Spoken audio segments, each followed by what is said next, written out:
सर्व विद्यार्थ्यांना माझा नमस्कार आणि पालकांनाही नमस्कार. दिलगिरी व्यक्त करतो की आपल्याला थोडीशी वाट पाहावी लागली. या YouTube लाईव्ह साठी आपण प्रयत्न करत होतो. तर विद्यार्थी मित्रांनो, आजच्या सेशनमध्ये आपण मागच्या सेशनचा आढावा घेणार आहोत आणि त्याशिवाय आपण पुढचं सेशन सुरू करणार आहोत त्या आढाव्यानंतर. तर आता आपल्या मॅम अजून जॉईन होत आहेत, तोपर्यंत आपण थोडंसं आपल्या मागच्या गोष्टींना उजाळा देऊयात. विद्यार्थी मित्रांनो, आपल्या या सर्व शुक्राणा ग्रुपचा जे एम आहे, जे ड्रीम आहे, ते काय आहे? तर आपण या ज्या गोष्टी शिकलेलो आहोत, म्हणजे आता विद्यार्थी अभ्यास करतात आणि आम्ही सर्वजण हे शुक्राणा ग्रुपच्या माध्यमातून सकारात्मकता आपल्या जीवनामध्ये आणण्याचा प्रयत्न करतो. तर ही सकारात्मकता लहान वयापासून जर मुलांमध्ये असेल आणि लहान वयापासूनच मुलं चांगलं काय आणि वाईट काय याच्यात जर फरक करायला शिकले, तर वाईट गोष्टींकडे ते कधीच जाणार नाही, कारण त्याचे दुष्परिणाम त्यांना माहिती असतात. आणि यातलं पहिलं पाऊल म्हणजे आपले आई वडील. जस्ट आपलं त्यातलं पहिलं पाऊल असतं ते म्हणजे आपले आई वडील. आई आपल्यासाठी काय काय करते, दिवसभर स्वयंपाकघरामध्ये असते, ती स्वतःच्या इच्छा आकांक्षाचा विचार करत नाही. तुम्हाला डबा तयार करून देते, तुमचे पाण्याची बॉटल देते, तुमचे कपडे घडी करून ठेवते, तुमचे कपडे धुवून देते, इस्त्री करून देते, आपल्याला भांडी घासून देते, त्या भांडी घासल्यामुळे आपल्याला जेवायलाही मिळतंय. या सगळ्या गोष्टींचा विचार केला तर आईसाठी आपण काय करतो आहोत? तिला फक्त धन्यवाद जरी म्हटलं तरी तिला खूप समाधान होतं. आणि ते मिळण्यासाठी आपल्याला तसा विचार करावा लागतो. एक छोटीशी गोष्ट आहे. एक मुलगा मोठा झाल्यानंतर बाहेर जेव्हा समाजात वावरायला लागतो, तेव्हा त्याला असं वाटतं की माझं जीवन हे असं एकाकी आहे. म्हणून आपल्या जीवनामध्ये कोणीतरी एक स्त्री, म्हणजे जिला आपण पत्नी म्हणतो, ती असायला पाहिजे. मग त्याला एका मुलीवरती प्रेम होतं आणि ती मुलगी त्याला म्हणते की मी तुझ्याशी लग्न करायला तयार आहे, पण माझी एकच इच्छा आहे की तू तुझ्या आईचं काळीज आणून मला द्यायचं. आता आईचं काळीज जाणून द्यायचं म्हटल्यानंतर प्रत्येकाला, आपल्यालाही ऐकल्यानंतर कसं वाटतंय, पण तो मुलगा त्या प्रेमामध्ये पूर्ण आंधळा झालेला होता. त्याने आपल्या आईला मारून टाकलं आणि ते काळीज घेतलं. खूप खुश झाला की मी आता त्या मुलीला देणार आहे म्हणून. आणि हे देण्यासाठी जेव्हा तो निघाला, तेव्हा लगबगीने विचार करत असताना घाई गडबडीत त्याचा पाय ठेचाळला. त्याला ठेच लागली आणि तो खाली पडला आणि त्याला आवाज आला, "बाळा, जास्त लागलं तर नाही ना?" ही गोष्ट कदाचित बऱ्याच जणांनी ऐकलेली असेल, पण त्या गोष्टीतला मतितार्थ, त्या गोष्टीतला मॉरल जर आपण लक्षात घेतला ना, की तुम्ही तुमच्या स्वतःच्या इच्छा आकांक्षा जपण्यासाठी आपल्या आई वडिलांचाही कधी विचार करत नाही. काही वेळेला त्यांना दुखावतो, वाईट शब्द बोलतो, पण त्या आईच्या काळजातून काय शब्द आले, बाळा तुला लागलं तर नाही ना? म्हणजे त्या आईने अशा अवस्थेमध्ये मध्ये सुद्धा तिच्याकडून आवाज काय निघतोय, की तुला तर लागलं नाही ना? म्हणजे ती त्यावेळेला सुद्धा तुमचाच विचार करते. आपल्या वडिलांचा आपण विचार केला, तर आपले वडील सतत हे दिवसभर कामामध्ये व्यस्त असतात, मग्न असतात. त्यांना मित्रमंडळी नसतात. त्यांना इच्छा, आकांक्षा, फिरणं वगैरे अशी काही संधीच मिळत नाही. आणि काही वेळेला डबा सुद्धा घेऊन जात नाही. आणि मग विचार करतात, राहू दे, ही भाजी जर मी नाही नेली, तर माझ्या मुलांना पुरेशी होईल. असा विचार करतात. आणि ऑफिसला गेल्यानंतर मग लंच टाईममध्ये बाकीचे लोकं डबा खातात. पण आपले वडील मात्र चहा पिऊन स्वतःची भूक मारतात. ते म्हणतात, "चहा पिलं की बरं वाटतं." आणि जेव्हा तुम्ही त्यांना असं बघता ना, की ते घरातून गेले आणि घरामध्ये परत येतात, त्यांची अवस्था बघायची, किती थकलेला चेहरा असतो, किती दमलेले असतात, घाम आलेला असतो. त्यांना फक्त एक छोटीशी स्माईल तुम्ही दिली आणि काहीतरी गोड शब्द त्यांच्याजवळ बोललात, तरी ते खूप प्रसन्न होतात. आणि ज्याने आई-वडिलांना प्रसन्न केलं, तो जगाला प्रसन्न करू शकतो, जगाला जिंकू शकतो. याच गोष्टी आम्ही वारंवार तुम्हाला सांगतो आहोत.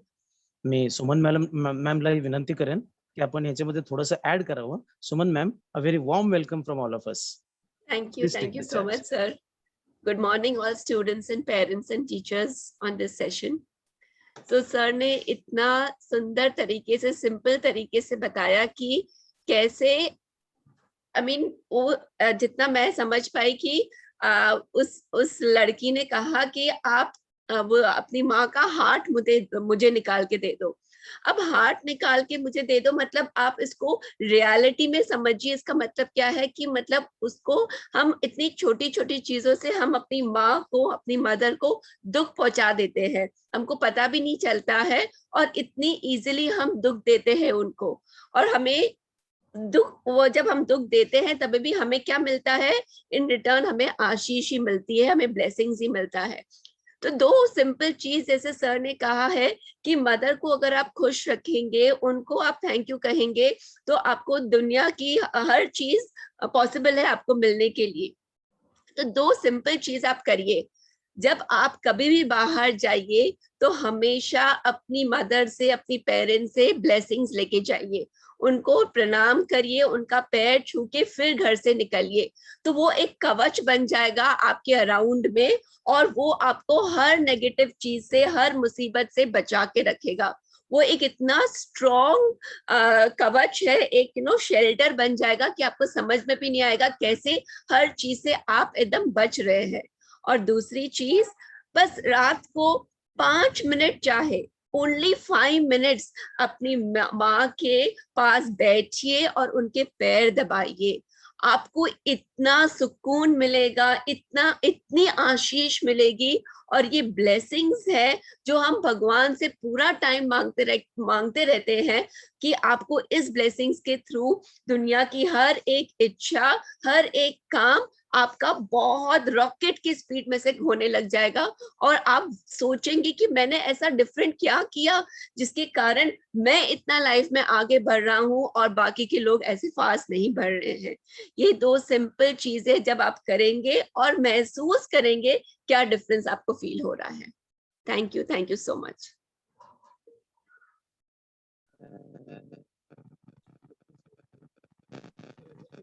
सर। आई शीतल मैम, पल्लवी मैम ना,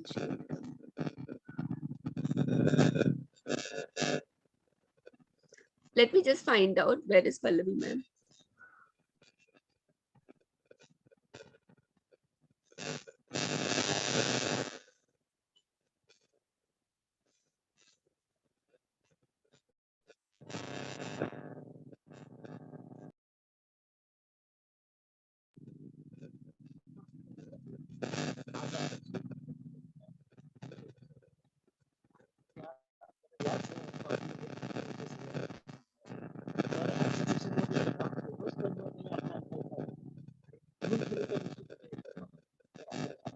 Sir, your voice is not clear.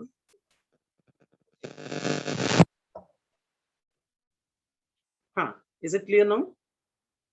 Yes, sir. Yeah, Suman ma'am, I would like to request you.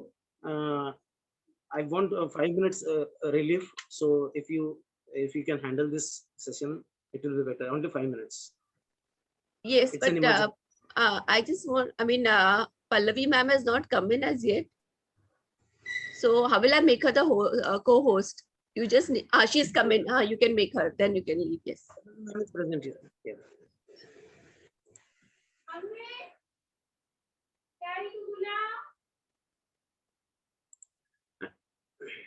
I'm making you the host so that you can handle it. Okay, sir. Okay.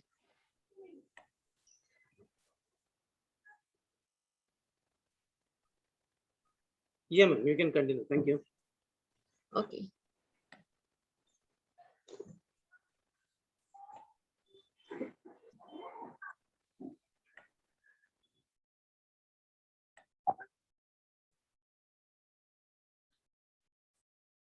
Dr. Pallavi, you can unmute now. Yes, I can. Okay. Good morning, doctor. Good morning.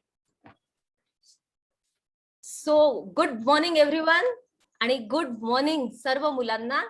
आज खूप दिवसानंतर तुमच्याशी भेट होताना मला फार जास्त आनंद होतोय आणि सगळ्यात महत्त्वाचं म्हणजे मला खूप उत्साह आणि उत्सुकता आहे आजचं सेशन घ्यायला. आजचा जो टॉपिक आहे ना हा एकदम वेगळा आहे आणि तुम्हाला आश्चर्य वाटेल की आम्ही जितकं काही आतापर्यंत शिकलेलो आहे, म्हणजे आमचं जे 1 वर्षामध्ये मॅजिक बुक म्हणा किंवा ग्रॅटिट्यूड, कृतज्ञताचं जे काही आम्ही ट्रेनिंग घेतलंय, जे पण आम्ही शिकलोय आमच्या खूपच छान आदरणीय टीचर्स कडून, त्याच्यामध्ये करिअर आणि मार्क्स हा टॉपिक तर कुठे म्हणजे मला आठवतच नाही की याबद्दल आम्ही काही शिकलो किंवा हे कसं इम्प्रूव्ह करायचं याबद्दल. बस एकच गोष्ट होती की कुठली पण परिस्थिती असेल तर कृतज्ञ राहा.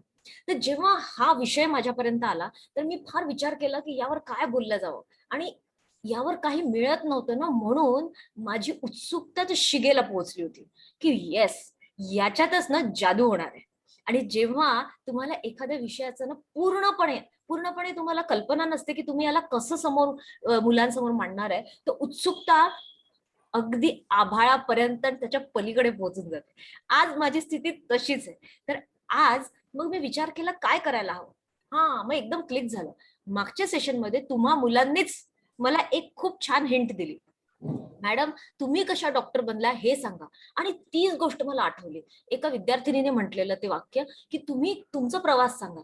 आणि मग मला लक्षात आलं की हो, तेव्हा वेळेच्या अभावी मी सांगू नाही शकले, पण आज त्या प्रवासाच्या गोष्टीचा आधार घेऊन मी तुम्हाला करिअर आणि मार्क्स बद्दल बिलकुल मार्गदर्शन करू शकते.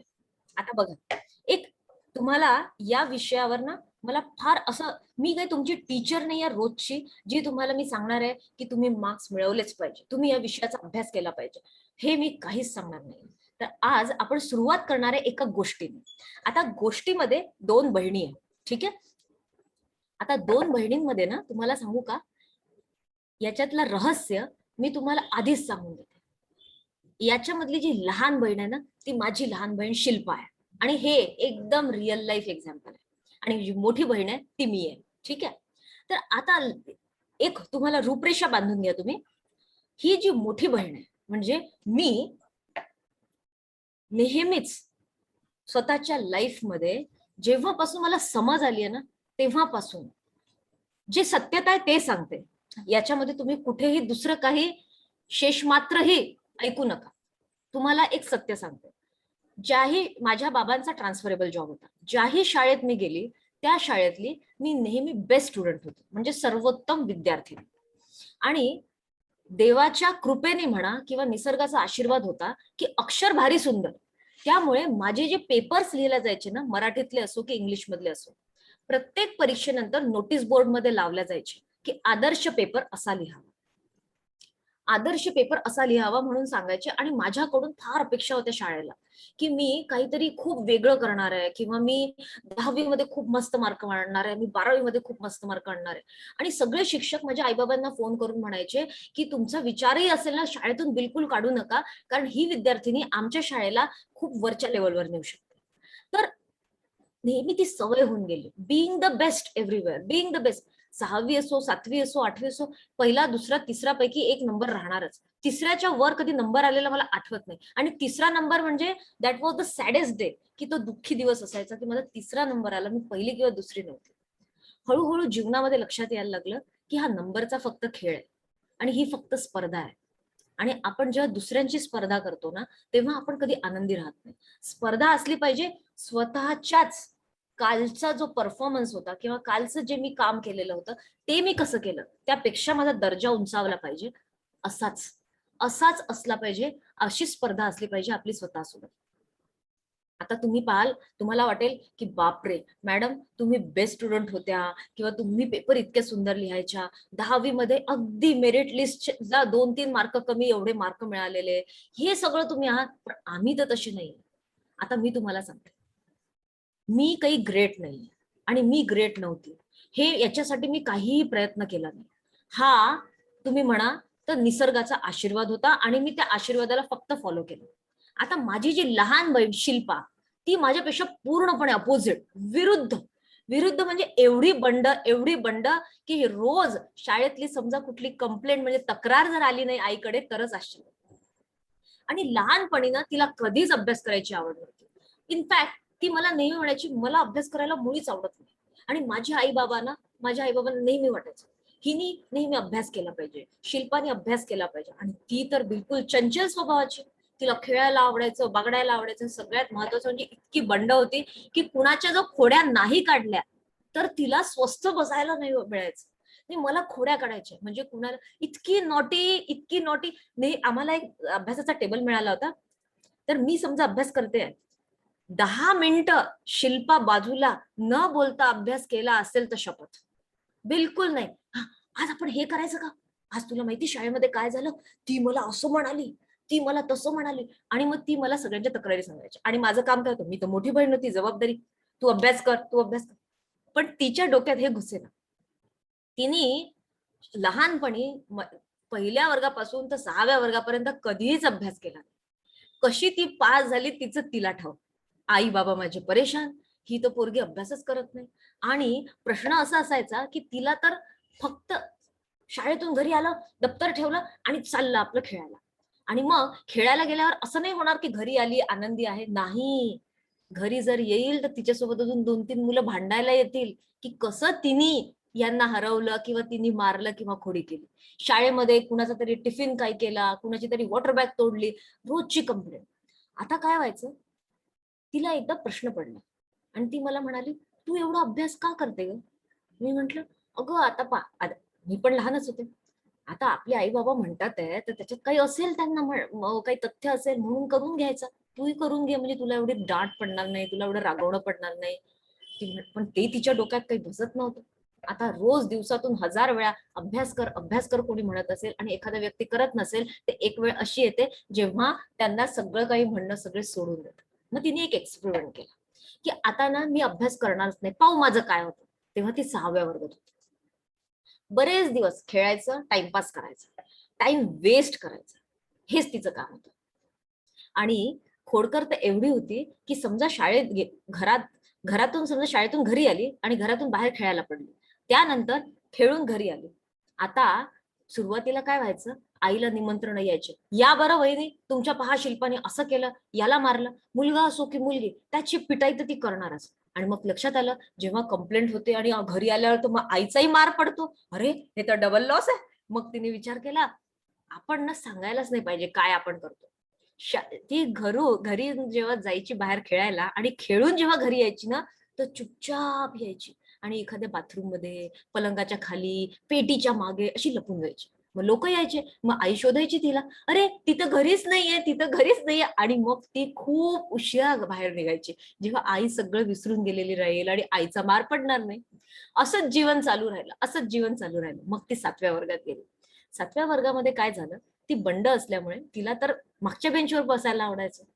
तिच्या टीचरनी तिला सांगितलं, आपल्या शाळेमध्ये एक नवीन मुलगी आली आहे आणि तिचं नाव आहे शिवानी, आणि आज शिल्पा शिवानीच्या बेंचवर बसणार. आता हिला मोठा भारी राग. आता काय झालं, शिल्पा अशा स्वभावाची असल्यामुळे शिल्पाच्या ज्या मैत्रिणी होत्या ना, त्या सुद्धा खोडकर बंडच असायच्या. आता काय व्हायचं, शिल्पाचा स्वभाव खोडकर आणि बंड असल्यामुळे कधी एखाद्या खोडीमध्ये ती जिंकायची तर बरेचदा ती हारायची सुद्धा. आणि ती पण मार खाऊन किंवा एखाद्याचं आपल्याला वाटतं की अन्याय झाला माझ्यावर, हे ठीक नाही झालं, असा राग घेऊन ती घरी यायची. आता अशा लोकांची सवय झाली होती. आणि तिने पाहिलं की अरे, मला म्हणायची, तुझ्याकडे असे कोणीच मित्रमैत्रिणी नाहीये, तुझ्या मैत्रिणी कशा काय शांत. आणि माझ्या मैत्रिणी कोण होत्या, नाजनीन, प्राची, ज्या एकदम शांत, वाचनाची गोडी असणाऱ्या आणि व्यवस्थित शांतीने आपला अभ्यास करणाऱ्या. मग ती म्हणायची, असं काय की तुला तुला नेहमी असे लोक मिळतात, तुझी कोणीच खोड काढत नाही. मी म्हंटल तिला एकदा, अगं आपण जसे असतो ना तसेच लोक आपल्याला मिळतात. आता त्या वयामध्ये मला हे वाक्य कसं सुचलं हे आजपर्यंत मला आठवत नाही. आणि मला हे माहिती नव्हतं. मला माझ्या बहिणीने आता काही 1 वर्ष आधी सांगितलं की तू असं वाक्य म्हटलं होतं, त्यानंतर माझं जीवन बदललं. मी तिला असं म्हटल्यानंतर तिने त्यावर खूप विचार, काही बोलते तू, आपण जसे असतो म्हणजे लोक काय आपल्यानुसार वागणार आहे.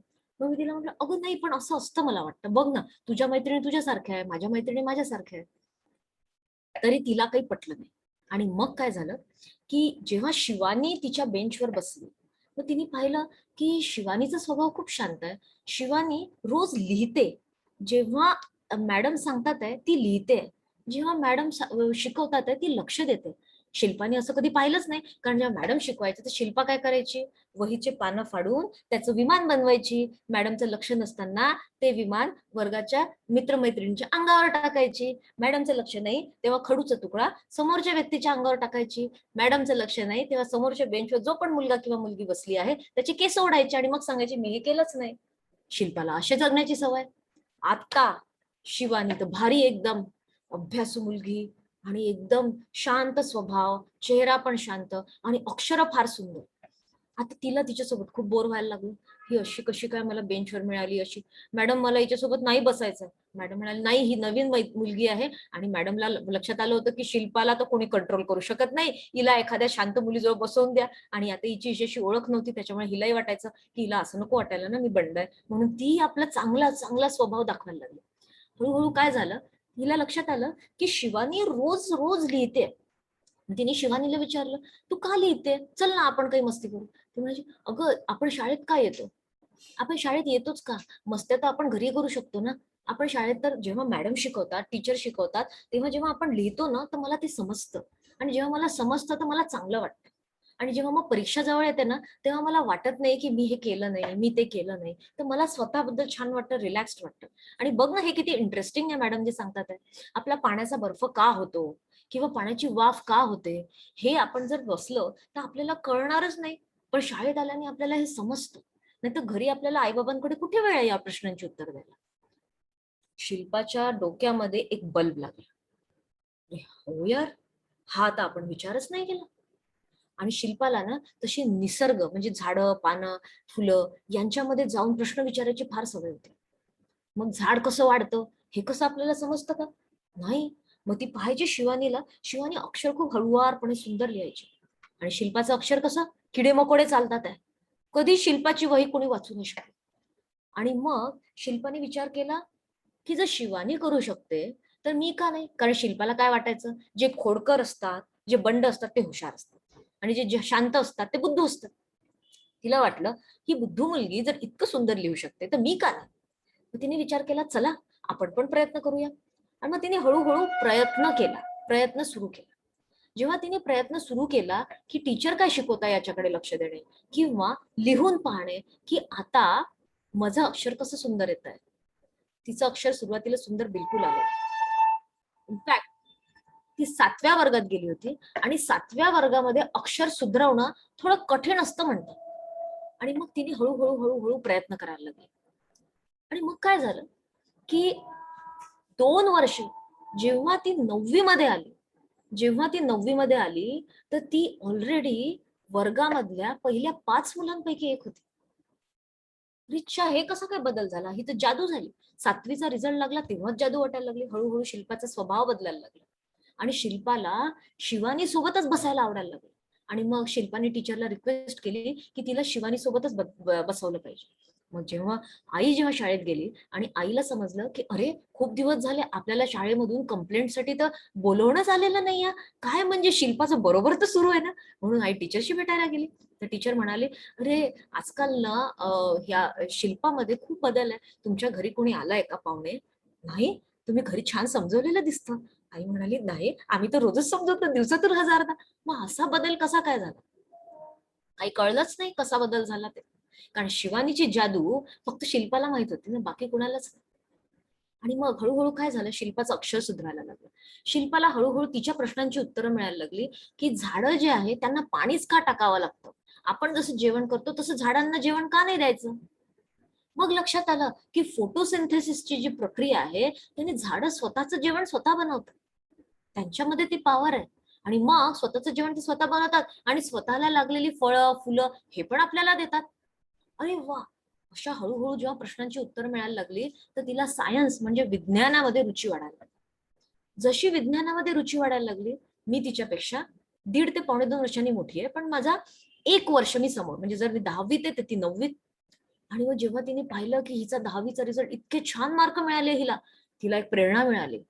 तिला प्रेरणा मिळाली की जर पल्लवी करू शकते तर मी का नाही. आणि हळूहळू तिने स्वतःमध्ये असा बदल आणला की आज शिल्पा नागपूरच्या सगळ्यात सगळ्यात प्रीमियम एरिया म्हणजे नागपूरला एक मेडिकल हब म्हटलं जातं. म्हणजे नागपूर जे आहे ना सेंट्रल इंडियाचं सगळ्यात मोठं शहर आहे. तर याच्या आजूबाजूची जेवढी गावं आहेत ना त्याच्यातले सगळे लोक ट्रीटमेंटसाठी इथे येतात, कारण नागपूरला खरंच खूप चांगले डॉक्टर्स तज्ज्ञ आहेत आणि ज्यांना अनुभव पण आहे, जे एथिकल प्रॅक्टिस करतात आणि हुशार डॉक्टर्स आहेत.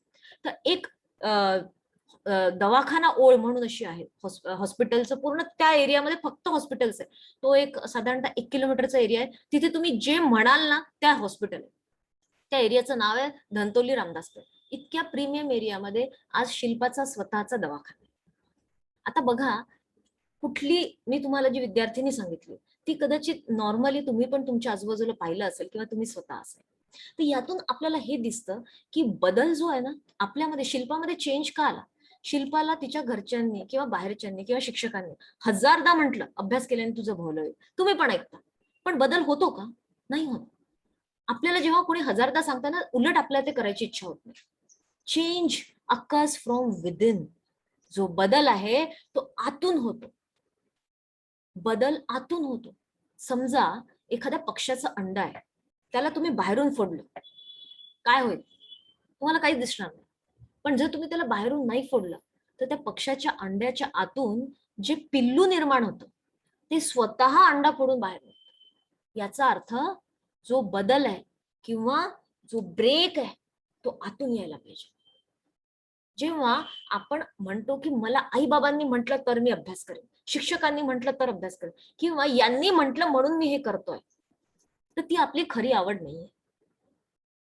जो स्वचलित व्यक्ती आहे तो स्वतःकडूनच प्रेरणा घेतो. तर नेहमी लक्षात ठेवा, जर तुम्हाला तुमच्या जीवनात बदल घडवून आणायचा असेल, तर तो आतून आला पाहिजे. आणि माझ्या अनुभवावरून मी तुम्हाला सांगते, नॉलेज इज व्हेरी पॉवरफुल.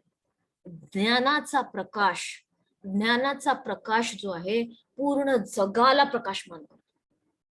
जेव्हा तुमच्याकडे ज्ञान असतं तेव्हा ते ज्ञान तुमच्याकडून कोणीही चोरी करू शकत नाही. जेव्हा तुमच्याकडे ज्ञान असतं ते तुम्हाला जीवनामध्ये नेहमी सफलतेच्या शिखरावर वर चढतं. आता तसं पाहिलं तर काय असं होतं शिवानीमध्ये, जे शिल्पामध्ये, शिवानीकडे कारण होतं शाळेत जाण्याचं, जे शिल्पाकडे नव्हतं. शिल्पाला कधीच समजलं नाही की शाळेत जायचंच काय, पण शिवानीला माहित होतं शाळेत का जायचं.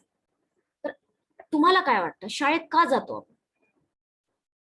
हा प्रश्न तुम्हाला लहानपणापासून हजारदा आला असेल की मला आई बाबा शाळेत का पाठवतात. तर याचं उत्तर मी तुम्हाला आज देणार आहे. आपल्याला शाळेत यासाठी जावं लागतं किंवा शाळेत आपण यासाठी जातो कारण की शाळेमध्ये जेव्हा आपण जातो तेव्हा आपल्याला सगळ्यात पहिले तर मित्रमैत्रिणी मिळतातच आणि आपल्याला गुरु मिळतात. गुरु का महत्वाचे?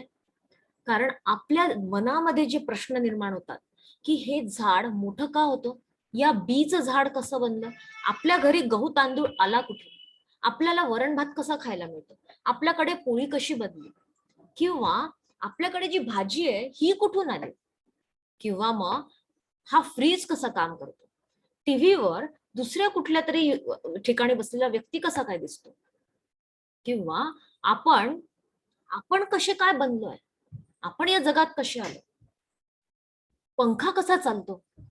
या सगळ्यांची उत्तरं जे आपल्याला आपले आई बाबा प्रत्येक वेळेस देऊ शकत नाही ते आपल्याला गुरुवर्य आणि पुस्तकं यातून मिळतात. आता कल्पना करा शाळाच नाहीये, तुम्ही शाळेतच नाही गेले, काय होईल? हो, तुम्हाला खेळायला भरपूर वेळ मिळेल, तुम्हाला मोबाईल गेम खेळायला भरपूर वेळ मिळेल, तुम्हाला खायला प्यायला आराम करायला वेळ मिळेल, जे ऑलरेडी आपण लॉकडाऊन मध्ये अनुभवलंय. पण त्याच्यामध्ये एक सगळ्यात महत्वाचं नुकसान तुम्हाला माहितीये काय होईल? आपल्या मेंदूची प्रगती होणार नाही, मेंदू वाढणार नाही, म्हणजे ब्रेन डेव्हलपमेंट होणार नाही. आता तुम्ही म्हणाल ब्रेन डेव्हलप तर होईल, आम्ही घरी पुस्तकं वाचू. पण शाळेचं महत्व का आहे?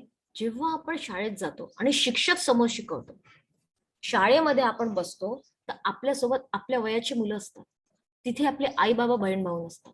आपण तिथे कुठल्या कारणाने जातो? आपण तिथे फक्त शिकण्यासाठी जातो. तोच व्यक्ती जिवंत आहे खऱ्या अर्थाने जो शिकत राहतो. ज्याने शिकणं बंद केलं तो जिवंत तर आहे पण त्याच्यातले स्वप्न बंद झाले किंवा मेलेले आहे. तर तुम्हाला काय वाटतं? तुम्ही विद्यार्थी आहे म्हणून तुम्ही शिकताय. अरे विद्यार्थी जरी तुम्ही आहात आणि शिकताय, तुम्हाला आश्चर्य वाटेल ज्यांचे शिक्षण होऊन 20-20 वर्ष झाले ते सुद्धा परत शिकतात. कारण जेव्हा तुम्ही शिकता तेव्हा जीवनाला अर्थ वाटतो. आणि असे बरेच लोक आहेत, आम्ही शुक्राना ग्रुपचे जे मेंबर्स आहोत हे आम्ही अजूनही शिकतोय. तर शिक्षण किती सुंदर आहे हे तेव्हा नाही समजत जेव्हा आपण शाळेत जातो आणि शिकत असतो. ते तेव्हा समजतं जेव्हा शाळे कॉलेज बंद होऊन जातात आणि आपण जगामध्ये पाय ठेवतो आणि आपण आपल्या कामी लागतो. का अभ्यास करायचा? आणि का हे म्हणतात की परीक्षा द्या? का हे लोक म्हणतात की मार्क मिळवा? जेव्हा आपण एखाद्या पुस्तकामध्ये एखादा विषय, आता बघा आपण गणिताचा विषय घेऊ. जर मी गणिताचा अभ्यास केला तर काय होतं, मला मोजता येतं, मला मोजता येतं, माझ्याकडे किती सामान आहे मला मोजता येतं, माझ्याकडे किती पैसे आहे मला मोजता येतं. आता समजा मी गणिताचा अभ्यासच नाही केला आणि मोठेपणे जेव्हा मी कुठल्या प्रोफेशन मध्ये राहील किंवा मी घरी राहील, कुठलं येऊ शकतं, एक तर मी बाहेर काम करते किंवा घरी काम करते, कधी ना कधी असं होईल ना की मला कुठली तरी वस्तू विकत घ्यायला जावं लागेल, मग मी पैशाचा हिशोब करू शकणार नाही. पण गणिताचा जर माझा अभ्यास झाला असेल तर माझ्या डोक्यातच हिशोब होऊन जाईल.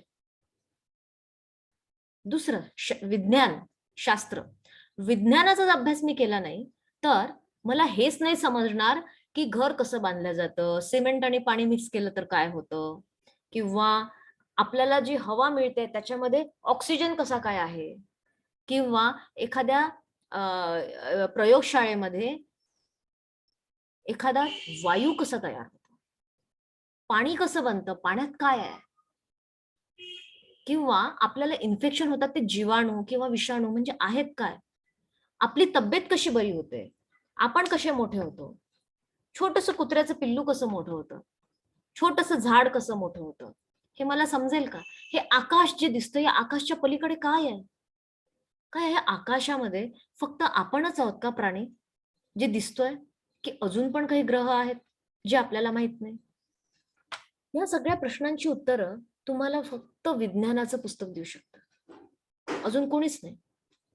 तुम्हाला वाटेल इतिहास का जरुरी आहे, इतिहास जर आपल्याला नसेल तर आपल्याला हेच समजणार नाही की आपल्या आधी कोण होतं, आपल्या आधी आपल्या देशाचा इतिहास काय होता, आपल्या देशाचा इतिहास किंवा मानवाचा इतिहास काय आहे. आपण आज अशा ठिकाणी राहतोय जिथे आपल्याला टेक्नॉलॉजी, आपला जो कम्प्युटर आहे किंवा मोबाईल आहे, घर आहे, आपल्याकडे जेवण बनवण्याची पुष्कळ सारी प्रक्रिया आहे. पण आदी मानव जो जंगलात राहत त्याच्याकडे तसं नव्हतंच, तो कसं जीवन जगायचा, मग राजा महाराजा कसे जीवन जगायचे, मग भारत आपला गुलामगिरीत होता. अच्छा, आपण जेव्हा जन्माला आलो तेव्हा तर भारत स्वतंत्र होता, मग तेव्हा कुठल्या लोकांनी प्रयत्न केले? जेव्हा आपण सगळ्या लोकांच्या जीवनी वाचतो तर आपल्याला आपल्या जीवनामध्ये सगळ्या त्या गोष्टी करायची प्रेरणा मिळते जे आपल्याला करायचं, आणि इतिहासामुळे आपल्याला आपलं स्वप्न बांधण्यामध्ये खूप मदत मिळते. आणि म्हणून शाळेत जाणं महत्व आहे, म्हणून प्रत्येक विषयाचं महत्व आहे, आणि म्हणून अभ्यास करणं महत्वाचं आहे. अभ्यास करणे म्हणजे काय? अभ्यास करणे म्हणजे जेव्हा आपल्याला एखादा धडा दिलेला आहे त्याला वाचणे आणि त्याला पूर्ण आतून आपल्या मनामध्ये शोषून घेणे. का? कारण की जर मी 6वीत आहे, तुम्ही लोक आता 8वीत आहे, समजा मी 8वीत आहे, 8वी मध्ये मी समजा गणिताची आणि विज्ञानाचे सगळे कन्सेप्ट म्हणजे सगळे काही जे आहे ते व्यवस्थित व्यवस्थित मी समजा समजून घेतले, तर पुढे 10वीत 11वीत 12वीत मला सगळं सोपं वाटेल. पण आज जर मी ते नाही केलं तर मला 10वी कठीण जाईल, मला 12वी कठीण जाईल. कारण की प्रत्येक बाळ डायरेक्ट मॅरेथॉनची रेस धावतं का? नाही. आधी तो उभं राहायला शिकतो, मग चालायला शिकतो, मग धावायला शिकतो, मग न पडता धावायला शिकतो, मग एखादा मैदानी खेळ खेळतो, मग एखाद्या मैदानामध्येच धावायची थोडी थोडी प्रॅक्टिस करतो, आणि मग 10 ते 15 वर्षानंतर तो मॅरेथॉन मध्ये भाग घेतो. तर अशीच अशीच प्रक्रिया आहे आपल्या जे स्वप्न आहे किंवा आपलं जे करिअर आहे ते मिळवण्याची. कसं? आपण सुरुवातीला पहिलीच जातो, मग दुसरीच जातो, मग तिसरीच जातो, आपल्याला पण जवळजवळ 10 वर्ष लागतात 10वीत जायला. ओके नाही का? कारण जोपर्यंत आपल्याला एक रेष काढता येणार नाही तोपर्यंत आपल्याला लिहिता येणार नाही. जेव्हा आपण आ इ ई लिहितो तेव्हा आपण शब्द लिहितो, मग आपण वाक्य लिहितो, मग आपण निबंध लिहितो, मग आपण पेपर लिहितो, आणि मग 10वीची 12वीची परीक्षा देतो आणि एक मोठा व्यक्ती बनण्याचा प्रयत्न करतो. तर ही जी प्रक्रिया आहे ना ही हळूहळू असते. आता तुम्ही म्हणाल कंटाळा येतो मॅडम, इतके वर्ष अभ्यासच करत राहा, मग इतके वर्ष आपण हे करतोय पण समजत नाही, काही काही विषय कळत नाही. निसर्गाची प्रक्रिया जी आहे ना ती नेहमी हळू असते, नेहमी हळू असते. का तुम्हाला सांगू? कारण की निसर्ग काहीही काहीही साठवून ठेवू शकत नाही. Nature can not preserve anything. कधी तुम्ही पाहिलंय का की तुमच्या घरी वरण भात बनला आणि तुम्ही तो 1 वर्षानंतर खाल्ला? नाही. का? कारण ते खराब होतं. कारण निसर्गाने किंवा सृष्टीने जे पण निर्माण केलेलं आहे त्यातून आपल्याला एक खूप चांगला संदेश दिलेला आहे. तुम्ही साठवू शकत नाही, जसं तुम्ही अन्न साठवू शकत नाही तसा तुम्ही रोज व्यायाम करता. असं होतं का एक दिवस व्यायाम केला आणि मी एकदम फिट होऊन गेले? रोज व्यायाम करावा लागतो, कारण निसर्ग फिटनेस पण साठवून ठेवू शकत नाही, आपलं स्वास्थ्य साठवून ठेवू शकत नाही, आणि म्हणून आपल्याला रोज व्यायाम करावा लागतो. जेव्हा मी रोज रोज धावण्याची प्रॅक्टिस करीन तेव्हाच एक दिवस मी धावण्याच्या रेसमध्ये प्रथम येऊ शकते. बरं, एकदा मी जर प्रथम आली तर दरवेळेस प्रथम येईल का? नाही, त्याच्यानंतरही मला सराव करावा लागेल. याचा अर्थ काय आहे? सृष्टी आपल्याला उत्तर देते, तुम्ही तुमचं स्वास्थ्य साठवून ठेवू शकत नाही. त्याचप्रमाणे तुम्ही तुमचं अन्न साठवून ठेवू शकत नाही, तुमचं स्वास्थ्य साठवून ठेवू शकत नाही, तुमचं एक्सरसाइज साठवून ठेवू शकत नाही, आणि तुम्ही तुमचा अभ्यासही साठवून ठेवू शकत नाही.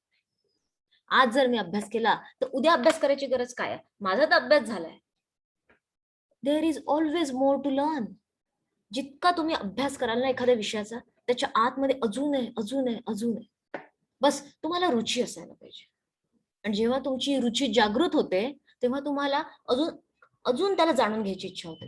आता हे उलट पण आहे, जेव्हा त्याला तुम्ही अजून जाणून घ्यायची इच्छा, म्हणजे तुम्ही जेव्हा त्याला अजून जाणून घेता तर तुमची रुची निर्माण होते.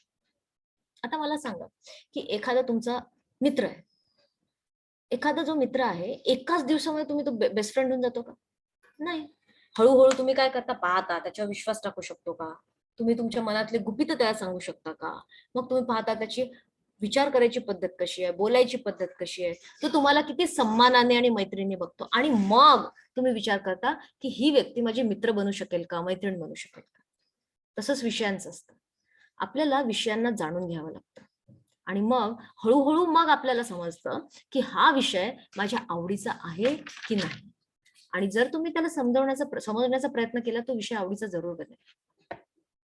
तर आज तुम्हाला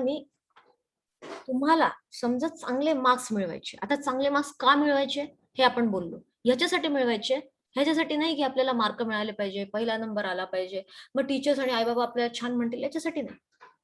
आपल्याला मार्कांसाठी अभ्यास नाही करायचा. आपल्याला अभ्यास करायचा आहे ज्ञानाचा प्रकाश या जगात पसरवण्यासाठी. जर तुम्हाला ज्ञान घ्यायचंय, जर तुम्हाला ज्ञानाचा प्रकाश या जगामध्ये पसरवायचा आहे, तर तुम्हाला मार्क्स आपोआप मिळतील. हो ना? तर कसे मार्क्स आपोआप मिळतील? मार्क्स कुणाला मिळतात? मार्क्स त्याला मिळतात ज्याला सगळ्यात जास्त येतं आणि जो पेपरमध्ये लिहू शकतो. तर आता हे कसं करायचं याचे मी तुम्हाला आज 10 टिप्स देणार. ठीक आहे, लक्ष देऊन ऐका. 10 टिप्स खूप कामाच्या आहे तुमच्या. तुम्हाला वाटलं तर तुम्ही लिहू शकता. सगळ्यात पहिलं आहे दृष्टिकोन. दृष्टिकोन म्हणजे आता आपण बरेचदा बघतो, तुम्ही हा प्रश्न तर नेहमी, हे उत्तर तुम्ही नेहमी ऐकलं असेल, सकारात्मक विचार करा, पॉझिटिव्ह थिंकिंग ऐकायला फार छान वाटतं. पण जेव्हा कधी कधी परिस्थिती येते तर आपल्याला समजत नाही की आता पॉझिटिव्ह थिंकिंग कशी करायची. आता मला अभ्यास करायची इच्छा नाहीये, मग मी का करू मी अभ्यास? ठीक आहे, आपण एक एक्सपेरिमेंट करू. एक संध्याकाळ कल्पना करा, एक संध्याकाळ आहे, तुम्हाला अभ्यास नाही करायचा म्हणून तुम्ही अभ्यास नाही करत. आता तुम्ही अभ्यास नाही करत आहे तर तुम्ही काय करताय? ठीक आहे, तुम्ही जी पण ऍक्टिव्हिटी करताय यावर मी काहीच भाष्य करणार नाही. होऊ शकतं तुम्ही गेम खेळताय, होऊ शकतं तुम्ही खेळताय, होऊ शकतं तुम्ही तुमच्या मित्रासोबत बाहेर खेळायला गेलाय, होऊ शकतं तुम्ही तुमच्या आईला मदत करताय. तुम्ही जे पण करताय त्याचा आउटकम काय, त्याचा रिझल्ट काय हे बघा. ठीक आहे, कुठली पण आपण कृती करतो ना, त्याचा रिझल्ट काय, आउटकम काय येणार.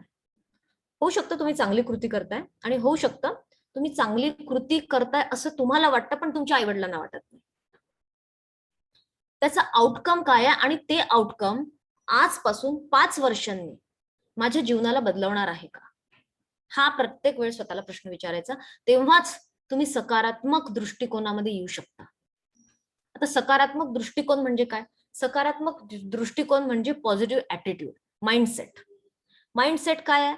माइंडसेट म्हणजे मला अभ्यास करायचा आहे कारण की मला समोर जीवनात यशस्वी व्हायचंय, कारण की मला शिक्षणानेच मी माझ्या जीवनाचा स्तर बदलवू शकते.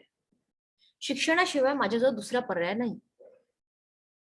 ठीक आहे, एकदा तुमचा हा माइंडसेट क्लिअर होऊन गेला, आता आज मला जर अभ्यास करायचा आहे आणि जर मी अभ्यास नाही करत आहे आणि मी काही दुसरी ऍक्टिव्हिटी करते, मोबाईल गेम खेळते किंवा माझ्या मित्रांसोबत चॅटिंग करते, तर आता याचा आउटकम काय आहे? याचा आउटकम आहे मला त्या वेळेसाठी, मला 2-3 मिनिटासाठी, 5 मिनिटासाठी, 10 मिनिटासाठी, 1 तासासाठी खूप छान वाटतंय. इथे पंखा लावशील तू? खूप छान वाटतंय.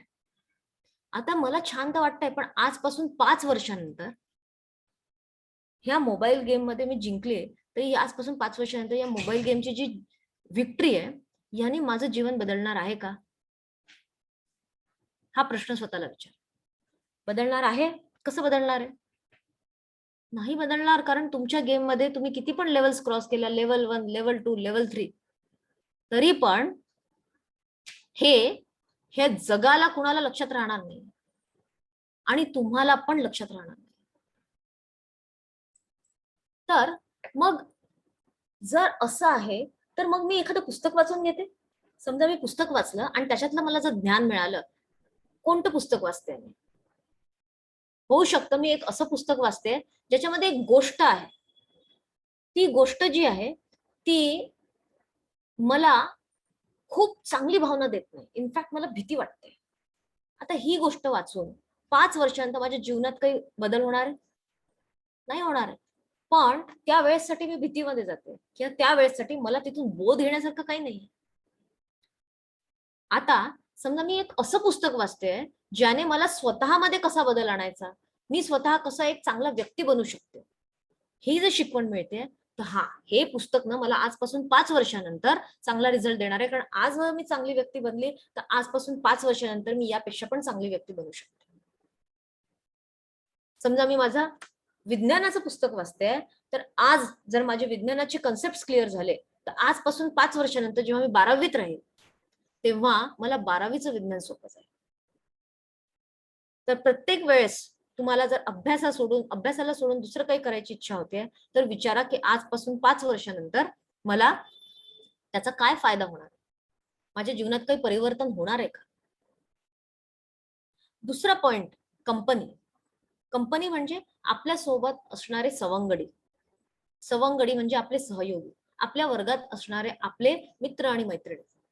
बघा मुलांना, शिल्पाच्या एक्झाम्पल मध्ये तुम्ही पाहिलं असेल, जेव्हा ती बंड होती तेव्हा तिच्यासारखेच बंड लोक तिचे मित्रमैत्रिणी झाले, आणि जेव्हा तिने स्वतःमध्ये बदल करण्याचा प्रयत्न केला, तेव्हा शिवानी असो की सविता असो, अशा मैत्रिणी तिच्या जीवनामध्ये आल्या ज्यांनी तिला अजून शांत आणि अभ्यासू बनायला मदत केली. आपण जसे असतो तसेच मित्र आपल्याला मिळतात. लाईक अट्रॅक्ट्स लाईक, समान समानला आकर्षित करतात. आणि म्हणून आपण, आपल्या आईबाबा आपल्याला नेहमी सांगतात, हुशार मुलांसोबत मैत्री कर बरं. असं ते यासाठी म्हणतात कारण त्यांची इच्छा असते तुम्ही पण हुशार बनावं, तुम्ही पण एक चांगला व्यक्ती बनावं.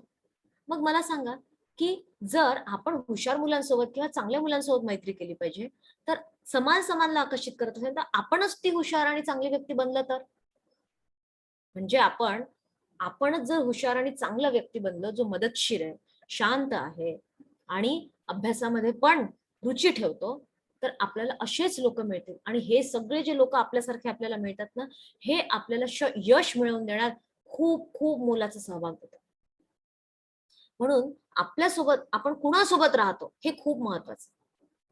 आपण समजा अशा मुलांसोबत राहतो ज्यांच्या सवयी चांगल्या, आपोआप आपल्या सवयी चांगल्या होतात. आणि जेव्हा आपण अशा लोकांसोबत ज्यांच्या सवयी चांगल्या नाही, तर आपल्या पण सवयी बिघडायला लागतात, कारण समानला आकर्षित करते. म्हणून आपण ती व्यक्ती बनू ज्याच्या सोबत फक्त चांगलेच लोक राहू शकतात. ती व्यक्ती बनू आपण आजपासून, आणि आपण आपल्या सवयींवर काम करू.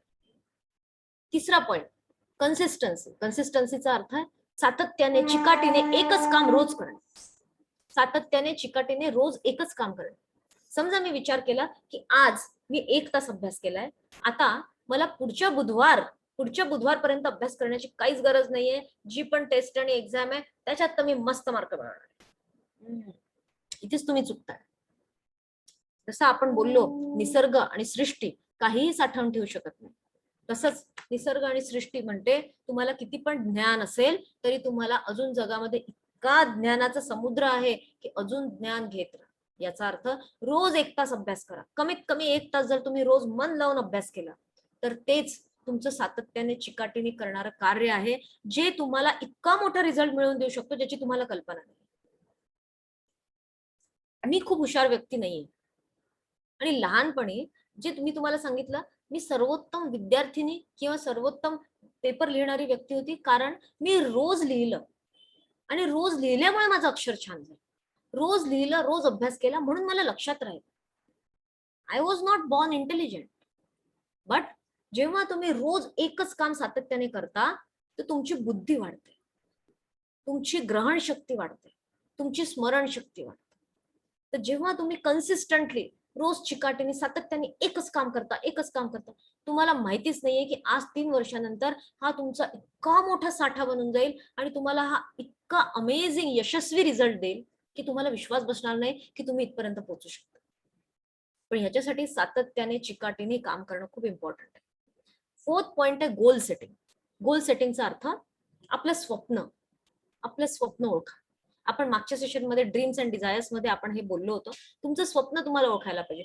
तुमचं स्वप्न ओळखणं म्हणजे तुम्हाला काय करायला आवडतं, तुम्हाला असं पॅशन, तुम्हाला कुठली वस्तू अशी आहे, कुठली ऍक्टिव्हिटी अशी आहे जी करताना तुम्हाला असं वाटतं की बस मी आणि ऍक्टिव्हिटी एक होऊन गेलोय आणि आता हे तर मला आयुष्यभर तुम्ही 10 वर्षही करायला सांगाल तर मी ही ऍक्टिव्हिटी करू शकतो.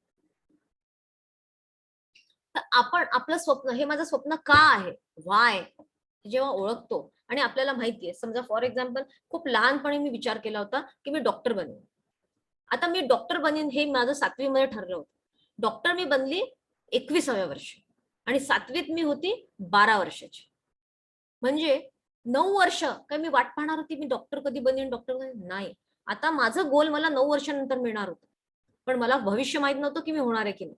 मग मी 7वीत असताना मी काय करू शकते, आता हे गोल सेटिंग म्हणजे काय, एक मोठं स्वप्न ठरवलं, आता याला आपण छोट्या छोट्या तुकड्यांमध्ये तोडणार आणि छोटे छोटे गोल्स बनवणार. आता छोटे गोल काय आहे, छोटा गोल आहे, आज जर मी 7वी मध्ये आहे तर 7वीची जी फायनल एक्झाम आहे, म्हणजे जी वार्षिक परीक्षा आहे, त्याच्यामध्ये मला आज जितके मार्क मिळतात त्याच्यापेक्षा जास्त मार्क मिळाले पाहिजे. ठीक आहे. आता जास्त मार्क मिळण्यासाठी काय करावं लागेल, जास्त मार्क मिळण्यासाठी त्या विषयाचं पूर्ण ज्ञान असलं पाहिजे. ठीक आहे, त्या विषयाचं ज्ञान असलं पाहिजे. त्यासाठी मला काय करावं लागेल, त्यासाठी मला एक प्रॉपर टाइम टेबल बनवावा लागेल. टाइम टेबल, मी नेहमी टाइम टेबलनी चालणारी व्यक्ती आहे. लहानपणापासून मी टाइम टेबल बनवूनच अभ्यास केलेला आहे. जर आज माझं उद्याचं सबमिशन आहे तर आज माझ्या टाइम टेबल मध्ये राहील, जर उद्या माझं सायन्सचं सबमिशन आहे तर आज मी सायन्सचाच अभ्यास करणार. आणि जेव्हा सायन्स सबमिशनचा अभ्यास होऊन जाईल मग एक्स्ट्रा टाइम मध्ये मी दुसरा सब्जेक्ट हातात घेणार.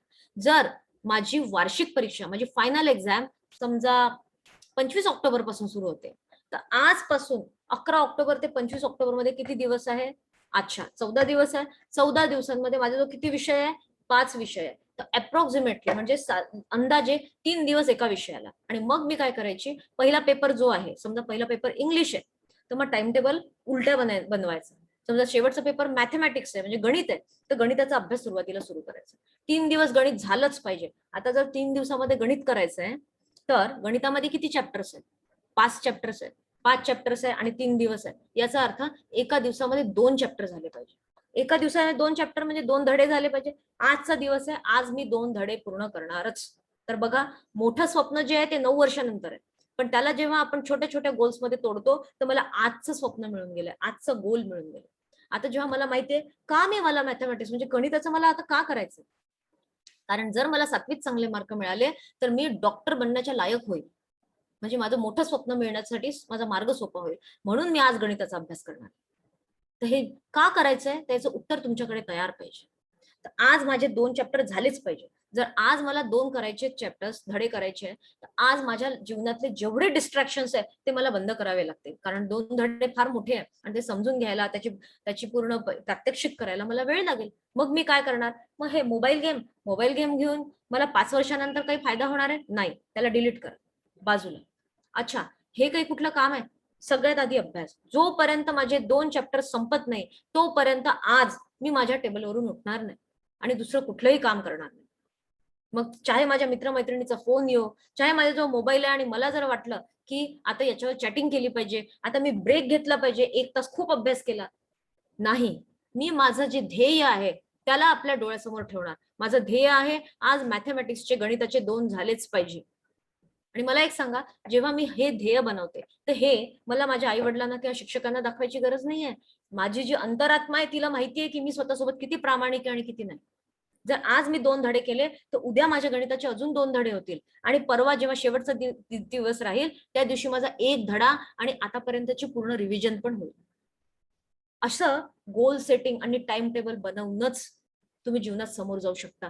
जर तुम्ही टाइम टेबल नाही बनवला, जर तुम्ही असं कुठलंही प्लॅनिंग नाही केलं तर तुम्हाला तुमचं गोल किंवा तुमचं स्वप्न मिळू शकत नाही. हे मी अगदी कुठलंही कॉपी पेस्ट नाहीये, हे माझ्या स्वतःच्या अनुभवातली माझ्या जीवनातली गोष्ट आहे. आज सुद्धा माझा प्रत्येक दिवस सकाळी उठल्याबरोबर मी प्लॅनिंग करते की आज मला काय काय लिहायचं. जर तुम्ही 7व्या आणि 8व्या वर्गातच ही सवय लावली तर पुढे जाऊन तुमचं जीवन खूप सुखकर आणि सोपं होऊन जातं आणि मग तुमच्याकडे इतका वेळ राहतो तुम्हाला आवडीच्या गोष्टी करण्यासाठी. तर गोल सेटिंग आणि making a time table is an extremely important thing. जर तुमची परीक्षा नाहीये तेव्हा सुद्धा तुम्ही रोज आठवड्याभराचा टाइम टेबल बनवला पाहिजे की मॅथमॅटिक्स मध्ये मला हे पाढे येत नाही, चला मी टेबल्स पाठ करेन. केमिस्ट्रीमध्ये मला हे इक्वेशन जमत नाही, आज फक्त केमिस्ट्रीला वेळ देऊ. अच्छा, समाजशास्त्र आहे, समाजशास्त्र म्हणजे इतिहास आणि भूगोलमध्ये मला हे समजलं नाही, आज मी याचाच अभ्यास करेन किंवा माझ्या शिक्षकांना कॉन्टॅक्ट करेन आणि हे मी आज करेन. असा एक दिवसाचा जो टाइम टेबल आहे तुम्ही स्वतःचा स्वतः बनवू शकता. याच्यामध्ये तुम्हाला तुमचे मित्रमैत्रिणी, शिक्षक किंवा आई बाबा मदत करण्याची गरज नाहीये. स्वतःच स्वतः करा, कारण आपली ताकद आपल्याला माहितीये, आपण किती करू शकतो आपल्याला माहितीये. एखादा व्यक्ती म्हणेल की गणिताचे मी 3 चॅप्टर्स एका दिवसात करू शकतो, पण मला वाटतं नाही मी 3 नाही करू शकत, मी एकच करू शकते. तर मग त्याचा आणि तुमचा टाइम टेबल सारखा झाला का? नाही, वेगळा झाला ना, कारण तुमचे जे शंका आहे एखाद्या विषयाच्या त्या वेगळ्या आहेत, त्याच्या वेगळ्या आहेत. म्हणून goal setting and making a time table हे खूप इम्पॉर्टंट आहे. 5th, writing. Writing is so powerful. Writing बद्दल तर मी तुमचं 1 तासाचं सेशन घेऊ शकते. रायटिंग इतकं महत्वाचं. मी जेव्हा लहान होती 12वी मध्ये, मला केमिस्ट्री म्हणजे रसायनशास्त्र फार डिफिकल्ट जायचं. मला इतकं डिफिकल्ट जायचं, मला तो विषयच नाही आवडायचा. मला वाटायचं का मला हे विषय करायचा, मग मी का अभ्यास करायचा. मग मी म्हणायची नाही तुला डॉक्टर बनायचंय ना, मग अभ्यास तर करावा लागेल, डॉक्टर बनायचा अभ्यास. असं मी स्वतःला खूप ओढलं. मग माझे बाबा म्हणाले हिला सगळ्यात चांगली ट्युशन लावून देऊ, कारण घरी होणार नाही. मग मला ट्युशन लावली, अंधारे सर शिकवायचे तेव्हा. ट्युशन लावली आणि ट्युशन मध्ये पण मला लक्षात आलं की नाही मला नाही समजत आहे. मग मी म्हटलं नाही केलं पाहिजे, स्वतःला खूप स्ट्रेच केलं. मार्क मिळाले, पहिली युनिट टेस्ट झाली, 30 पैकी फक्त 5 मार्क मिळाले. अरे 30 पैकी 5 मार्क, हे काय? मला तर रडूच कोसळलं. घरी आली, जे तेव्हा अशी वेळ होती की मी अभ्यासाला सोडून दुसरं काही करत नव्हती आणि अभ्यास माझं एकमेव ध्येय आणि एकमेव प्रेम आणि एकमेव आवडणारी ऍक्टिव्हिटी. त्याच्यामुळे केमिस्ट्रीमध्ये इतके कमी मार्क मिळणं म्हणजे माझं तर एकदम स्वाभिमानच दुखावला गेला. आई म्हणाली अगं तुला ते होत नाहीये ना, तू एक काम कर, लिहून पहा. बस आईने एकदाच म्हटलं तू लिहून पहा. केमिस्ट्रीचे जे इक्वेशन्स असतात, समीकरण असतात ना, जर लिहून पाहिले तर समजतात. बस मी ती एक गोष्ट पकडून घेतली. काही होऊन जावं, मला या भावनेत नाही जायचं. मला 30 पैकी 5 मार्क नाही मिळायचे. 30 पैकी 5 मार्क मिळाल्याचा अर्थ मार्क कमी आहे असं नाहीये. 30 पैकी 5 मार्क मिळणे याचा अर्थ असा आहे की तो विषय मला समजला नाही. जेव्हा आपल्याला मार्क जास्त मिळतं ना, तर ते कशाचं इंडिकेशन आहे माहितीये, ते एक मेजर आहे, तुम्हाला विषय समजलाय की नाही. आणि जेव्हा कमी मार्क मिळतात याचा अर्थ तुम्हाला विषय समजला नाहीये किंवा तुम्ही त्याच्यामध्ये अभ्यास करण्याची इच्छा दर्शवत नाही. मग मी लिहायला लागले. 1 महिना, 2 महिना, 3 महिना, हळूहळू 5 चे 20 झाले. 30 पैकी 20 मार्क आले तर फार आनंद झाला, फार आनंद झाला. म्हणजे वाव, हे तर खूप छान आहे. मग मला वाटलं चला लिहिल्याने रिझल्ट येतोय, वाव. जेव्हा आपल्याला चांगले मार्क मिळतात आपल्याला विषयामध्ये अजून रुची वाटते, अजून लिहायला लागले. 30 पैकी 25 मार्क मिळाले लागले. तेव्हा अंधारे सर पण अगदी आश्चर्यचकित झाले, अरे ही तर एवढी काही हुशार मुलगी नाही, हिला एवढे कसे मार्क मिळाले. हळूहळू त्यांना लक्षात आलं की माझ्यामध्ये खूप पोटेन्शियल आहे आणि मी मेहनती आहे आणि मेहनत आनंदाने करते. मला आनंद मिळतोय कारण जेव्हा मी लिहून पाहते आणि मग मी पेपर लिहिते मला चांगला रिझल्ट मिळतोय. हळूहळू 30 मार्काचे, जेव्हा 50 मार्काचा पेपर होता, 50 पैकी 45 मिळायला लागले, 46 मिळायला लागले, 47 मिळायला लागले. आणि मग बोर्डाची परीक्षा आली. जेव्हा बोर्डाची परीक्षा आली तर काही मुलं होते ज्यांच्याकडून गोल्ड मेडल अपेक्षित होतं. तुम्हाला आश्चर्य वाटेल, आता तुम्हाला थोडक्यातच सांगते कारण वेळ कमी आपल्याकडे. मला 100 पैकी 99 मार्क मिळाले केमिस्ट्रीमध्ये, जो माझा वीकनेस होता. वीकनेस म्हणजे हे मी तुम्हाला एक खरं उदाहरण दिलेलं आहे एकदम, ही कुठल्या पण दुसऱ्या व्यक्तीची स्टोरी नाहीये. ज्या व्यक्तीला 30 पैकी आणि 40 पैकी 5 मार्क मिळते त्यांनी 100 पैकी 99 मार्क फक्त 6 महिन्याच्या कामातून आणले. का माहितीये तुम्हाला? कारण की लिहिलं, रायटिंग इज सो पॉवरफुल. जेव्हा तुम्ही लिहिता, जर तुम्हाला एखादी गोष्ट पाठ होत नाहीये, जर तुम्हाला कुठल्या लक्षात राहत नाही, फक्त लिहा. लिहा तुम्ही. जेव्हा तुम्ही लिहिता तर तुमचं माइंड, तुमचे डोळे, तुमचं ब्रेन आणि तुमचे हात, तुमचे सगळे सेन्सेस जर तुम्ही लक्ष नाही दिलं आणि लिहिलं तर लिहिणं राहील का? तुम्ही इकडे पाहताय, लिहिताच येणार नाही. लिहावं लागतं, कारण पाहावंही लागतं. मग तुम्ही पाहता, स्वतःचे अक्षर बघता, त्याला ठीक करता. तुमची विचारशक्ती खूप ऍक्टिव्ह असते जेव्हा तुम्ही लिहिता. Writing is a very powerful activity. जर तुम्ही लिहायला सुरुवात कराल, जे येत नाही, तुम्हाला वाटतं ना पण लिहिणं कमी मेहनतीचं काम, पाठांतर करणं फार कठीण आहे. तेच तुम्ही लिहून पहा, 2दा लिहून पहा, तुमच्या लक्षात राहील. लिहिल्याने अशक्य गोष्टी तुम्ही शक्य करू शकता. कुठली पण डेफिनेशन म्हणजे व्याख्या तशी लिहावी लागते, तेव्हाच त्याच्यापैकी 2 मार्क मिळतात.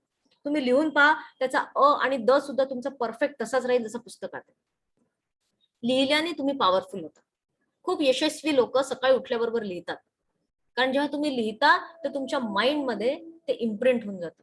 ही खूप मॅजिकल प्रक्रिया आहे. तर रायटिंग इज पॉवरफुल. 6वं आहे व्हिज्युअलायझेशन. व्हिज्युअलायझेशन म्हणजे कल्पनाशक्ती.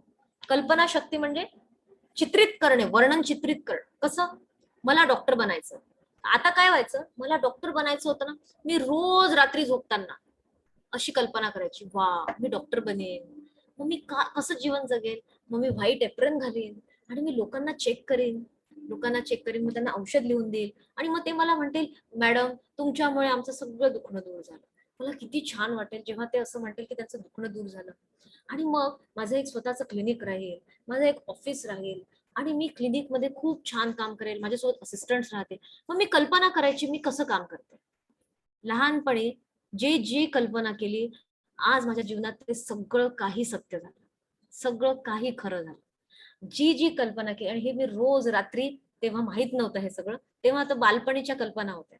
पण बालपणीच्या कल्पनेत सुद्धा जेव्हा तुमच्या स्वप्नांचा तुम्ही समावेश करता, तर आज मला असं वाटतं की मी चार्जिंग ऑन करत, तर मला असं लक्षात येतं की मी आपोआप एक दुसऱ्यांदा जीवन जगते. कारण पहिल्यांदा माझ्या कल्पनाशक्तीत जगले आणि दुसऱ्यांदा खऱ्या परिस्थितीमध्ये. तर कल्पनाशक्ती जी आहे ना, कल्पनाशक्ती जर तुम्ही त्याच्यामध्ये पाहत राहिले तुम्हाला काय बनायचंय, तर एक दिवस तुम्हाला लक्षात येईल की तुमचं पूर्ण स्वप्न पूर्ण झालंय. कारण तुम्ही जेव्हा कल्पना करता की कसं वाटेल मी डॉक्टर बनल्यावर, वाव मला खूप आनंद होईल, माझे आई बाबा किती आनंदी होतील, त्यांचे सगळे ट्रीटमेंट सगळे मी करेन आणि मग त्यांना दुसऱ्या डॉक्टरकडे जायची गरज नाही पडणार. खरंच तसं होतं आज खरंच तसं होतं. दुसऱ्या स्पेशलिस्ट कडे कुठे माझ्या आईबाबांना न्यायचं असेल ना, सगळे डॉक्टर लोक माझे मित्रमैत्रिणी असतात. ते इतकं सोपं पडतं, त्यांना मी नेते आणि it is just like very simple meeting, पण आईबाबांची मेडिकल मीटिंग. तर जेव्हा तुम्ही कल्पना करता ना, त्याला सत्य परिस्थितीत आणणं सोपं होऊन जातं. 7वं point, know that you can do. तुम्ही करू शकता. तुम्हाला वाटत असेल, मॅडम तुम्ही करू शकले, आपण आम्ही करू शकू की नाही माहित नाही, आमचं असं आहे, आमचं तसं आहे. माझ्या लहानपणीच्या गोष्टी मी तुम्हाला पूर्ण सांगितल्या नाहीये, पण मी फार प्रतिकूल परिस्थितीतून वर आलेली व्यक्ती आहे. आणि जर मी करू शकते तर तुम्ही पण करू शकता. बरं, माझं सोडून द्या, एक रिक्षेवाल्याचा मुलगा जर IAS ऑफिसर बनू शकतो. तुम्ही जर न्यूजपेपर वाचत असाल, एकदम झोपडीत राहणारा मुलगा जो आहे तो जर CA ची परीक्षा पास करू शकतो आणि एक चहावाला जर देश चालवू शकतो, तर तुम्ही का नाही? एक पेट्रोल पंपवर काम करणारा व्यक्ती आज पूर्ण देशाची इकॉनॉमी, देशाचे इतकी जास्त संपत्ती त्या व्यक्तीकडे, जर असं होऊ शकतं तर तुमच्याकडे माझ्याकडे तर खूप काही आहे, आपण तर काही करू शकतो. नेहमी लक्षात ठेवा, सगळं काही शक्य आहे, कारण तुमच्याकडे वेळ आहे. तुम्ही फार लहान आहात, तुमच्याकडे वेळ आहे. आणि वेळ एक अशी आहे ना, मी ही माझी वेळ आणू शकत नाही परत. 10वीत मी आता परत नाही जाऊ शकत. तुम्ही 10वीत आहात. तुम्ही 11वीत जरी गेले ना, तरी तुम्हाला जर काही टिप कळली की असं केल्याने 10वीत मार्क मिळतात, तरी पण तुम्ही त्याला रिव्हर्स नाही करू शकत. Time is gold. वेळेचा सदुपयोग करा. आपला वेळ वाया घालवू नका. तुमचं भविष्य बनवण्याचे हे 1-2 वर्ष तुमच्यासाठी खूप महत्वाचे. जर ह्या 2-3 वर्षामध्ये तुम्ही स्वतःला I can do it, I can do it ही नेहमी विश्वास दिला आणि याच्यावर जर तुम्ही गोल सेटिंग करून व्यवस्थित काम केलं, तर पुढची तुमची 70-80 वर्ष इतके सुखाचे जातील. तुम्ही तुमचं स्वप्नमय जीवन जगू शकता, जसं मी जगते. मला जे वाटतं ते मी करते आणि मला जे नाही आवडत ते मी नाही करत. Life is totally running by my choice. तुम्हाला जर असं जीवन जगायचं असेल तर फक्त नॉलेज, फक्त ज्ञान आणि फक्त अभ्यासच तुम्हाला मदत करू शकतो. 8वा पॉइंट आहे एक्सिलन्स. एक्सिलन्स म्हणजे काय? प्रत्येक काम अप्रतिम करणे. अप्रतिम करणे. आपल्याला त्याच्या मोबदल्यात काही मिळो न मिळो, नेहमी ते काम अप्रतिम करणे. अप्रतिम करणे म्हणजे काय? उत्तम. उत्तम म्हणजे काय? जर मला अच्छा रिव्हिजन टेस्ट आहे उद्या, मॅडमनी म्हणतात रिव्हिजन टेस्ट आहे, ते फक्त 5 मार्क राहणार आहे. 5 मार्काची ते टेस्ट आहे, काय अभ्यास करायचा आहे, काही लिहून येऊ, आणि नाही मिळाले मार्क तरी काय फरक पडतो? 5 मार्काची टेस्ट आहे ना, काही हरकत नाही. मला 5 मार्काची टेस्ट आहे ती मी बेस्ट पॉसिबल लिहू, माझं पूर्ण 100% आहे. आईने सांगितलं आहे की टेबल स्वच्छ पुसून ठेव. हे काम मी एक्सिलंट वे मध्ये करेन. म्हणजे त्या टेबलवर एक सुद्धा धुळीचा कण दिसला नाही पाहिजे, कचरा दिसला नाही पाहिजे, कपड्याचे वरखडे नाही दिसले पाहिजे. मी त्याला इतकं स्वच्छ पुसेन. मला बाबांनी सांगितलं केळी घेऊन ये. मी जाईन आणि केळी घेऊन येईन, चांगली केळी आणेन. जेवढे पैसे दिले त्याच्यामध्ये चांगली केळी शोधून आणेन. मला सांगितलं टेबल पुस, कसाही पुसला चाललं. आई म्हणे अरे इथे तर कचरा तसाच आहे, मग आई परत ते काम करते. दिस इज नॉट एक्सिलन्स. एक्सिलन्स म्हणजे जे पण काम दिलंय इतक्या उत्तम रीतीने करणे की त्याच्यामध्ये अजून तुम्हाला दुसरा व्यक्ती येऊन काही त्याच्यामध्ये खोट काढणार, व्यक्ती त्याची चूकच काढणार नाही, इतकं एक्सिलंट वे मध्ये काम करणं, याला म्हणतात excellence. Excellence comes by habit. Excellence सवयीने येतं. उत्तम काम करणं एका दिवसात येत नाही, सवयीने येतं. फक्त अभ्यासामध्ये एक्सिलन्स नसतं. मी अभ्यासामध्ये एक्सिलंटली काम करायला शिकली, म्हणून आज माझा प्रत्येक पेशंट जो आहे ना, असा मी करते जसं मी पहिल्यांदा करते, मला त्याला 100% एक्सिलन्स द्यायचं. आणि आता हे माझ्या सवयीत येऊन गेलंय. आता माझ्या इतक्या सवयीत येऊन गेलंय की माझं प्रत्येक पेशंट अजून 10 पेशंटला माझ्याकडे येऊन येईल, कारण त्यांना माझा स्वभाव माहितीये की मी जे पण काम करेल एक्सिलंट वे मध्ये करेल. हे सवयीने येतं. आता जो व्यक्ती उत्तम रीतीने काम करतो ना, तो प्रत्येकच काम उत्तम रीतीने करतो. आता त्या व्यक्तीला तुम्ही सांगा चादर घडी करून ठेवा, तो व्यवस्थित चादर घडी करेल. त्या व्यक्तीला तुम्ही सांगा या रूमला झाडू मारायचा, तर तो व्यक्ती असा रूमला झाडू मारेल की तुम्हाला तिथे एक सुद्धा कचरा किंवा जाळ जळमट दिसणार नाही. तर तुम्हाला आई बाबांनी समजा कुठलं काम सांगितलं ना, तर असं अगदी कंटाळा आल्यासारखं कसंही केलं म्हणून केलं असं नका करू. उत्तम रीतीने करा. कारण जेव्हा तुम्ही काम उत्तम रीतीने करता, तर ही सवय तुम्हाला पुढे जाऊन तुमच्या आयुष्यामध्ये उत्तम व्यक्ती बनवण्यासाठी आवश्यक राहणार आहे. आणि तुम्हाला बनवते, तुम्हाला घडवते, तुमच्या जीवनाचा प्रत्येक अनुभव तुम्हाला घडवतो. एक्सिलंट म्हणजे उत्तम रीतीने करायला आपल्याला, समजा मला वाटलं की अच्छा झाडू मारायचंय, झाडू मी मारला, थोडंसं जास्त करण्याचं, a little bit more, a little bit better than you can do. तसं तर मी झाडू एवढ्याच रूमला वाढवू शकते, ठीक आहे, पण आज मी थोडं एक्स्ट्रा करेन. काय एक्स्ट्रा करेन? मी पलंगाच्या खाली पण एक झाडू मारून, अच्छा इथे बॅग ठेवली आहे, ती बॅग उचलून त्याच्या खालून पण मी स्वच्छ करून घेईन. अच्छा आईने तर मला फक्त झाडू मारायला लागलाय, पण मी एक काम करते, खिडक्यांच्या पट्टे आणि टेबल इथले पुसून घेते. तर काय? Doing more than you can, म्हणजे थोडंसं एक्स्ट्रा करणं. जेव्हा आपण थोडंसं, मला सिलेबस मध्ये सांगितलंय की हे 2 चॅप्टर येणार, तर 2 चॅप्टर पैकी एक पॅराग्राफ म्हटलाय की हा येऊ पण शकतो, नाही पण येऊ शकतो. मी 2 चॅप्टर्स कम्प्लीट करणार, कारण मी ते करू शकते. त्यापेक्षा जास्त मी काय करणार, त्याच्या अजून डेप्थ मध्ये जाईल, आणि अजून जाणून घ्यायचा प्रयत्न करेन. तर मी एक्स्ट्रा केलं, मी एक्स्ट्रा करते. Wien you do something extra you become excellent. 9th point, self discipline. Self discipline म्हणजे स्वशिस्त. स्वशिस्त, स्वतःला शिस्त लावताना तुम्हाला आपोआप यश मिळतं. आता तुम्ही जी स्वतःला सवय लावाल तोच तुमचा स्वभाव बनेल. पुढे तुम्ही जे पण काम कराल ते तुमच्या या स्वशिस्तेच्याच आधारित राहा. जी तुम्ही स्वतःला शिस्त लावता, म्हणजे मला सकाळी 6ला उठायचं, तर मी माझ्या आई बाबांच्या किंवा बहीण भावांच्या भरोश्यावर नाही की मला सकाळी 6 वाजता.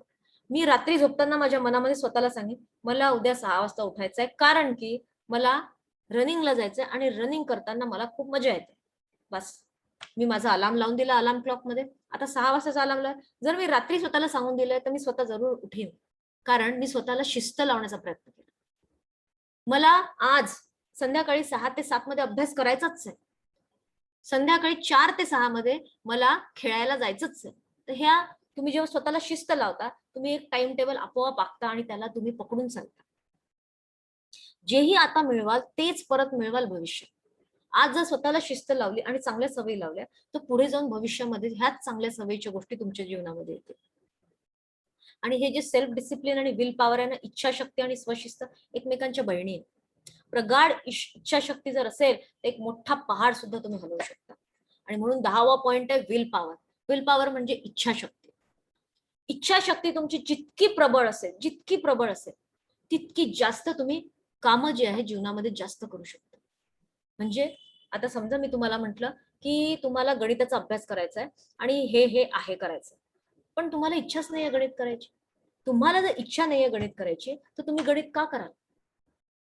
पण समजा तुम्हाला मी सांगितलं जर तुम्ही गणिताचा अभ्यास कराल तर तुम्हाला जर इंजिनियर बनायचंय किंवा तुम्हाला ऍस्ट्रॉनॉट बनायचंय तर तिथे तुम्हाला गणित आणि भौतिक शास्त्राची जी कॉम्बिनेशन आहे ते तुम्हाला खूप कामी येईल. आता तुम्ही काय कराल?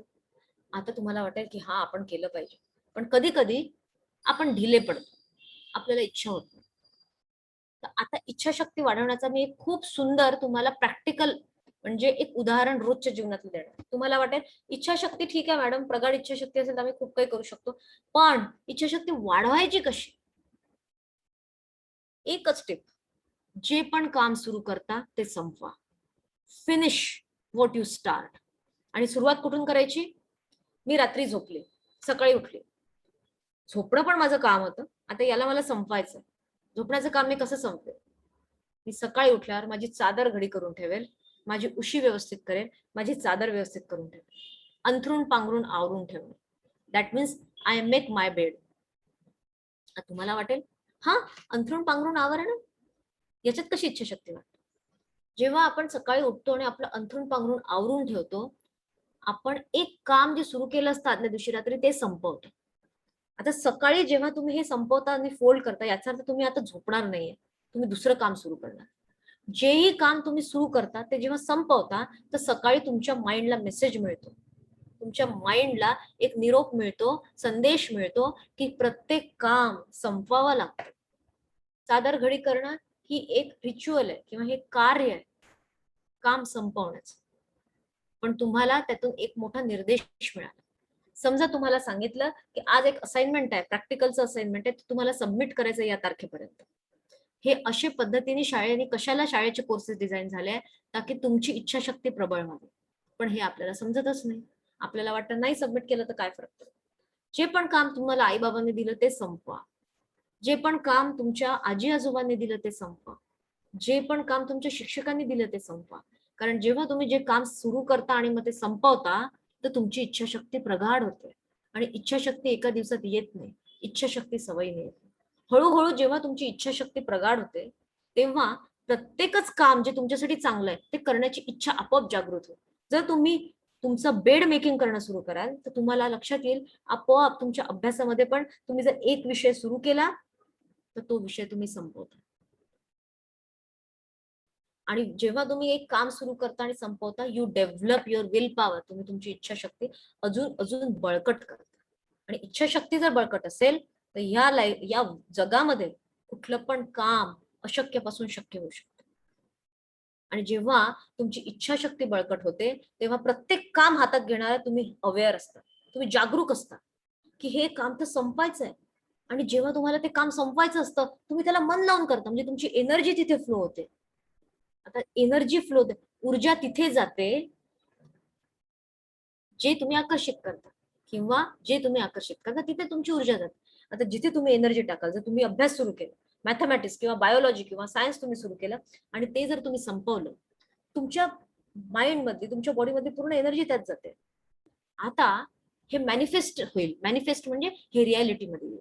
हे रियालिटीमध्ये कसं येईल? आता जेव्हा तुम्ही पेपर लिहाल तर तुमच्या या विषयाचा तुम्ही जो अभ्यास केला ते तुम्हाला आपोआप आठवेल, कारण तुम्ही लिहून पाहिलं, तुम्ही त्याला वेळ दिला, तुमची एनर्जी त्याच्यामध्ये फ्लो झाली. जेव्हा तुमची एनर्जी त्याच्यामध्ये फ्लो झाली तर युनिव्हर्सल पॉवर जो आहे, आकर्षणाचा नियम, तुमच्याकडे त्या विषयामध्ये यश जरूर घेऊन. आणि अशा प्रकारे हळूहळू तुम्ही 7वीतले मार्क, मग 8वीतले मार्क, मग 9वी, 10वी, 11वी, 12वी, हळूहळू तुम्ही कसे डॉक्टर बनाल किंवा तुम्ही ऍस्ट्रॉनॉट बनाल, इंजिनियर बनाल, तुम्ही एरोनॉटिकल इंजिनियर बनाल, तुम्ही पायलट बनाल, तुम्ही आर्मी मॅन बनाल, तुम्हाला जे बनायचं ते तुम्ही बनू शकता. कारण तुमची जेव्हा इच्छाशक्ती बळकट असते तर तुम्हाला ते काम करण्याची जिद्द आपोआप निर्माण होते. इच्छाशक्ती जागृत करण्याचा, बळकट करण्याचा एक खूप सुंदर मी तुम्हाला जो उपाय दिलाय, सकाळी उठल्यावर आपलं अंथरूण पांघरून नीट आवरून ठेवणं. छोटीशी सवय आहे, छोटीशी सवय. पण खूपच मोठा धडा शिकवून देते. तर शॉर्ट मध्ये तुम्हाला बस 2 मिनिटात रिवाइज करून देईल मी. माइंडसेट म्हणजे सकारात्मक दृष्टिकोन, मग दुसरं आहे कंपनी, राईट पीपल म्हणजे आपले सवंगडी विचार करून निवडणे, आणि आपण पण तसेच सवंगडी बनणे जसे आपल्याला हवे. एक चांगला व्यक्ती, एक चांगला ह्युमन बिईंग, एक चांगला मानव बनणे आणि आपल्या स्वप्नांवरती सातत्याने काम करत राहणे असा व्यक्ती बना. आपोआप तुम्ही अभ्यास करायला लागेल. कन्सिस्टन्सी, सातत्याने चिकाटीने रोज अभ्यास करणे. गोल सेटिंग म्हणजे माझं जे पण स्वप्न, ड्रीम्स अँड डिझायर मध्ये आपण स्वप्न ठरवलं, त्या स्वप्नासाठी या 1 वर्षात मी काय केलं पाहिजे, आणि मग या 1 महिन्यात मी काय केलं पाहिजे, या 1 आठवड्यात माझं काय टाइम टेबल असलं पाहिजे, आणि आज मी काय केलं पाहिजे. असे गोल्सला छोट्या छोट्या तुकड्यांमध्ये तोडा आणि टाइम टेबल बनवून आज काय केलं पाहिजे हे ठरवा. 5वं आहे लिखाण. जर काही समजत नाहीये, जर काही येत नाही, लिहून पहा. तुम्ही 0 मार्क जर मिळवत असाल, तुम्ही 100 पैकी 100 आणू शकता. हे शक्य आहे. 6वं आहे कल्पना शक्ती. जे पण तुम्हाला बनायचंय, तुम्हाला जर क्लासमध्ये टॉपर यायचंय, रोज रात्री झोपताना कल्पना करा की ते ऑलरेडी झालंय आणि मला काय वाटतंय, आणि तो आनंद घेण्यासाठी तुम्ही दिवसभर आपोआप कार्यरत व्हाल. जर पहिला नंबर आल्यावर मला खूप आनंद आहे, माझ्या आई बाबांना खूप आनंद होतोय, तर दिवसभर दुसऱ्या दिवशी पहिला नंबर मिळवण्यासाठी जो पण अभ्यास करायचा तो मी आपोआप करेन. 7वा पॉइंट, स्वतःला नेहमी सांगणे, आय कॅन डू इट. मी करू शकते. जर एवढे सारे लोक करू शकतात तर मी जरूर करू शकते. 8वा पॉइंट, एक्सिलन्स म्हणजे उत्तम रीतीने काम करणे. जी पण कामगिरी मला दिलेली आहे मी उत्तम रीतीने करणार. आणि एक्सिलन्सचं उदाहरण आपल्याला इतिहासात खूप साऱ्या, शिवाजी महाराजांचं खूप छान उदाहरण आहे एक्सिलन्स बद्दल. तानाजी मालुसरे त्यांचं उदाहरण आहे, जिजाबाई त्यांचं उदाहरण आहे, संभाजी महाराज. ह्या जेव्हा इतिहास आपण वाचतो ना, तर आपल्याला ह्या सगळं लक्षात येतं की कसे यशाला जरुरी असणारे जे गुण आहेत हे आपल्या भारतातल्या राजांकडे होते. आणि ते गुण जर आपण आत्मसात केले तर आज आपल्याला कुठे युद्ध लढायला जायचं, आपल्याला कुठली लढाई नाही करायची. आपली लढाई काय आहे? आपली लढाई म्हणजे आपला अभ्यास. आणि हे सगळ्यात सोपं काम आहे. तुम्हाला मी सांगते स्वतःच्या अनुभवातून, अभ्यास करणे सगळ्यात सोपं काम आहे. तुम्ही पुढे, तुम्हाला वाटत असेल शाळा संपली, कॉलेज संपलं, मी मस्त मजा करेन, पण त्याच्यानंतर इतक्या जबाबदाऱ्या येतात. त्याच्यापेक्षा सगळ्यात सोपं आहे विद्यार्थी म्हणून अभ्यास करणे. याला तुम्ही उत्तम रीतीने जर कराल तर पुढचं जीवन तुमचं फार सोपं. 9वं आहे स्वशिस्त, सेल्फ डिसिप्लिन. स्वतःचा टाइम टेबल स्वतः बनवा. मी यावेळेस काय केलं पाहिजे, मी सकाळी उठलं पाहिजे, मी सकाळी रनिंगला गेलं पाहिजे, नंतर माझी शाळा अटेंड केली पाहिजे, त्याच्यानंतर माझा अभ्यास असला पाहिजे, अभ्यास टाइम टेबल नुसार मी केलाच पाहिजे. आज दिवसभर मी फक्त हेल्दी फूड म्हणजे घरी बनलेलं भाज्या, फळं आणि वरण भात, राजमा, छोले हे खाणार. म्हणजे हे तुमचा, जेव्हा तुमची स्वतःची शिस्त असते ना, तर तुम्हाला दुसऱ्याच्या मदतीची गरज पडत नाही. स्वतःचं जीवन सुधारण्यासाठी तुम्ही स्वतःच इनफ असता. आणि 10वा पॉइंट, इच्छाशक्ती, will power. Finish what you start.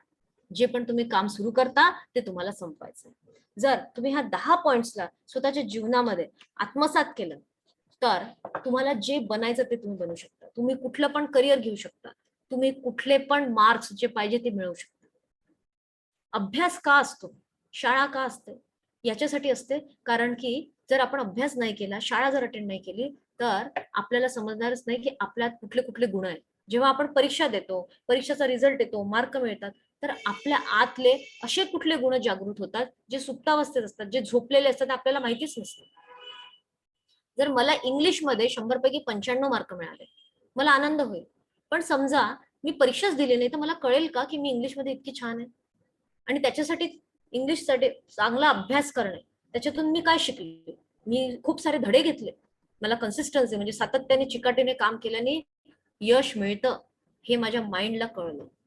हे तेव्हा कळेल जेव्हा तुम्ही अभ्यास कराल. जर तुम्ही अभ्यास नाही कराल तर तुम्ही काहीच करणार नाही. जेव्हा शाळा नव्हत्या तेव्हा गुरु आश्रमात, गुरुकुलमध्ये राजांचे मुलं किंवा सगळे छोटे छोटे मुलं तेव्हा जायचे. मुंज झाली की ते लोक गुरु आश्रमात जायचे. तेव्हा त्यांना अभ्यासाच्या सोबत स्वतःची सगळी कामं करावी लागायची, पूर्ण त्यांचा आवाज स्वच्छ करण्यापासून. आज आपल्याला तितकी कामं काहीच करायची नाही. आपलं जीवन फार सोपं आहे मुलांना. अभ्यास करणे ही तुमच्या जीवनातली सगळ्यात सोपी गोष्ट आहे. आणि तुमचा सध्याचा जो जीवनाचा टाइम चालू आहे, जो पिरियड चालू आहे, दिस इज द गोल्डन पिरियड, सोनेरी काळ आहे. याचा फायदा घ्या. स्वतःचं जीवन जर समजा सोनेरी करायचंय, सुंदर करायचंय, तर आज हे जे सांगितलेले 10 पॉइंट्सवर काम करा आणि स्वतःचं स्वप्न स्वतः खऱ्या रूपामध्ये अवतरित झाल्यासाठी तुम्ही स्वतःच एक विटनेस बनू शकता, साक्षीदार बनू शकता. धन्यवाद. Thank you so much, Pallavi ma'am. That was an amazing session. Thank you so much. Do you want to take questions? अभी 9:29 हो गया है. Well, we have kept question answer session day after tomorrow, if I'm not right, if I'm not wrong. अभी no doubts ना, अभी कुछ लेना नहीं है ना. We can ask, sir. Sir. Sir.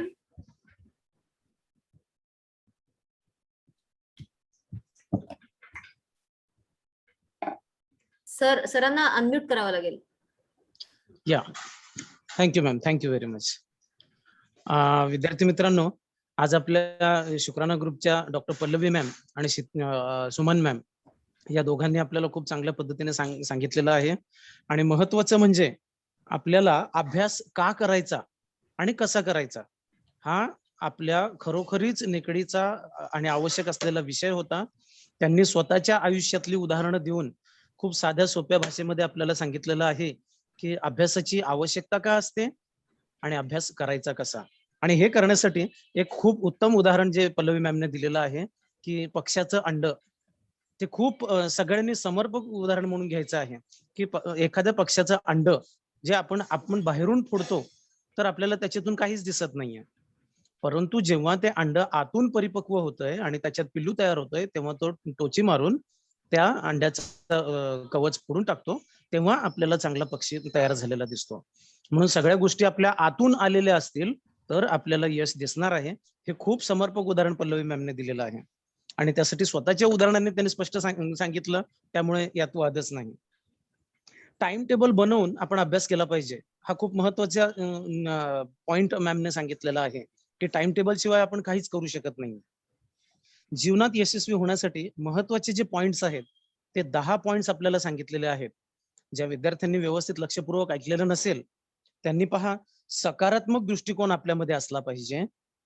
आपले सवंगडी, आपले मित्र निवडताना आपण विचारपूर्वक निवडले पाहिजेत. आपल्या कामांमध्ये सातत्य असलं पाहिजे, कन्सिस्टन्सी असली पाहिजे. आपलं गोल सेटिंग असलं पाहिजे, ध्येय ठरवलेलं असलं पाहिजे की आपल्याला भविष्यात काय करायचं आणि त्यासाठी काय करावं लागेल. त्यानंतर लिखाणाची सवय असेल तर सराव होतो आणि सराव असेल तर आपल्याला सगळ्या गोष्टी अभ्यासातल्या असू देत, जीवनातल्या असू देत, त्या आत्मसात होतात आणि त्या भरभरून मिळत असतात. व्हिज्युअलायझेशन म्हणजे कल्पनाशक्ती की माझा नंबर आलेला आहे, मी जिंकलेलो आहे, मी टॉप मध्ये आहे, मी पहिला नंबर मिळवलेला आहे, मला हव्या त्या ठिकाणी नोकरी मिळालेली आहे किंवा हवा तो व्यवसाय मला करायला मिळालेला आहे आणि मला आयुष्यात जे मिळवायचंय ते मी मिळवलेलं आहे. अशी कल्पनाशक्ती केली तर आपल्या स्वप्नांपर्यंत पोहोचायला आपल्याला वेळ लागत नाही आणि कुठलीही अडचण येत नाही. आत्मविश्वास, आय कॅन डू इट, मी करू शकतो, I will be the winner, हा आत्मविश्वास आपल्यामध्ये असला पाहिजे. हाही पल्लवी मॅमने आपल्याला दिलेला खूप महत्वाचा पॉइंट आहे. एक्सलन्स म्हणजे जे काही करणार ते मला बेस्टच करायचं आहे. काहीतरी एखादं काम सांगितलं, ओके मी केलं, संपलं. तिथे तसं थांबायचं नाहीये. आपल्याला एक काम सांगितलं तर त्याच्या पुढची पूर्व पार्श्वभूमी लक्षात घ्यायची आहे. एक नुसतं आपल्याला मार्क मिळवायचे आहेत तर मार्क मिळवायच्या पुढची पार्श्वभूमी समजून घ्यायची. गृहपाठ दिलेला आहे तर का दिलाय, कशाला करायचा, कसा करायचा, या सगळ्या गोष्टी आपल्याला ज्ञात असल्या पाहिजेत. म्हणजे ते बेस्टच काम आपल्याला करायचं विथ एक्सलन्स. स्वयंशिस्त म्हणजे स्वतःचं टाइम टेबल बनवून आपण काम केलं पाहिजे. आपल्याला माहिती शाळेत जायचंय तर मला लवकर उठायचंय, मला आंघोळ करायची आहे, माझा डबा पूर्ण व्यवस्थित भरून घ्यायचा आहे, माझे बूट पॉलिश करून घ्यायचे आहेत, युनिफॉर्म इस्त्री करून घालायचा आहे, वेळेवर बाहेर निघायचं आहे, सायकलची चावी घ्यायची आहे वगैरे. या सगळ्या गोष्टी नियोजनबद्ध असतील तर होतील, नाहीतर काय होतं की आपण बिल्डिंग वरून खाली उतरतो, अरे बापरे चावी घरातच राहिली, परत वरती जाणार. मग हे काय झालं, विदाऊट टाइम टेबल काम करणं, की मला काय करायचं आहे ते मी ठरवलं नाही आणि त्याप्रमाणे काम केलं नाही. त्याच्यानंतर दुसरं, जबरदस्त इच्छाशक्ती म्हणजे विल पॉवर, की मी इच्छाशक्ती बाळगलेली आहे की मला हे करायचं आहे, माझं हे स्वप्न आहे आणि त्या पद्धतीने मी काम करणारच. मग त्याच्यातल्या अडथळे अडचणी यांचा विचार करायचा नाही, जबरदस्त इच्छाशक्ती असली पाहिजे. आणि त्यासाठी त्यांनी सांगितलं, फिनिश व्हॉट यू स्टार्ट. खूप महत्वाचं वाक्य आहे, सगळ्यांनाच ते आवडण्यासारखं आहे. Finish what you start. Pallavi ma'am, आपले शतशः धन्यवाद की खूप चांगलं उदाहरण तुम्ही या ठिकाणी दिलेलं आहे. Finish what you start. तुम्ही जे काम सुरू करताय त्याला शेवटपर्यंत करा, त्यालाच यश म्हणतायत. अर्धवट सोडून दिलं तर यश मिळणार नाही. तर या दोन्ही आपल्या गुरुवर्यांनी खूप चांगली माहिती सांगितली आणि आजच्या सेशनमध्ये इयत्ता 8वीच्या 10वीच्या सर्व विद्यार्थ्यांना आपल्या एज नुसार जे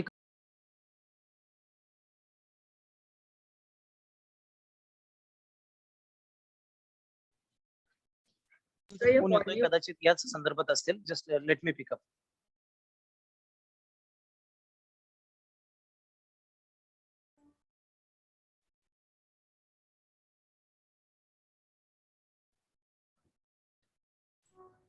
सर तुमचा आवाज येत नाही. No, I was on a call. Suman ma'am, please unmute Bhalerao sir. He wants to speak something.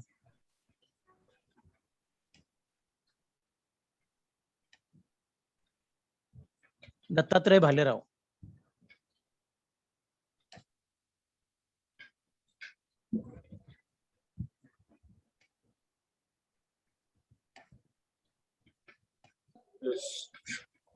हाँ Bhalerao sir बोला. येस, विद्यार्थ्यांसाठी महत्वाची सूचना आहे. आजपासून आपली बस सेवा सुरू होणार होती, परंतु काही तांत्रिक कारणामुळे म्हणजेच आपल्याला सगळ्यांना ज्ञात आहे की आज महाराष्ट्र बंद आहे. त्यामुळे बस सेवा, शाळेची बस सेवा आज सुरू होण्याऐवजी उद्यापासून सुरू होणार आहे. नियोजित वेळापत्रक आपल्यापर्यंत पोहोचवलेलं आहे. पुन्हा एकदा वर्ग शिक्षक वेळापत्रक आपल्यापर्यंत पोहोचवतील, स्टॉप पोहोचवतील, ड्रायव्हर लोकांचे नंबर तुमच्यापर्यंत पोहोचवलेले आहेत. तुम्ही त्यांच्याशी संपर्क करून उद्यापासून बसने येऊ शकताय. आज बस सेवा उपलब्ध नाही. Okay, thank you. Thank you sir, thank you. तर विद्यार्थी, येस सर. तर विद्यार्थी मित्रांनो, आपल्या या पल्लवी मॅम आणि सुमन मॅम यांनी आपल्याला आज जे मार्गदर्शन केलं ते अत्यंत मोलाचं आहे. मी त्यांचा शतशः मनापासून आभारी आहे की खूप चांगली समर्पक उदाहरणं आणि आपल्या आयुष्यातले यशस्वीतेच्या पायऱ्या त्यांनी कशा चढलेल्या आहेत हे सांगून आपल्याला त्यांनी यशाची गुरुकिल्ली दिलेली आहे, आपले मार्ग मोकळे केलेले आहेत. तर आपण पुन्हा एकदा पल्लवी मॅम आणि सुमन मॅम यांचे मनापासून आभार मानूयात. Pallavi ma'am, I am very thankful to you for this job. Thank you very much. Thank you Momin sir, तुम्ही मला ही संधी दिली, हे माझं स्वतःचं भाग्य आहे. थँक्यू. आणि सुमन मॅम, बऱ्याचशा विद्यार्थ्यांची इच्छा आहे की मॅम आम्ही तुमच्याशी ऑनलाईन बोललो आहोत, तर तुम्ही कधी, आता नागपूरला आहेत त्यांना कळलेलं आहे, पण तुम्ही जेव्हाही याल तेव्हा आमच्या शाळेला अवश्य भेट द्यावी. ही विद्यार्थ्यांचीच नाही तर आम्हा सर्व शिक्षकांची आणि माननीय अध्यक्षांची सुद्धा मनापासून इच्छा आहे. तर आपण जरूर वेळ काढावा आणि शाळेला भेट द्यावी मॅम. जरूर पुण्याला येणं पॉसिबल आहे माझं, आणि मी जर आले तिथे तर जरूर शाळेला भेट देईन. Most welcome ma'am. It's a pleasure. बरेच विद्यार्थी उत्सुक आहेत तुम्हाला भेटण्यासाठी. अरे धन्यवाद. Thank you, ma'am.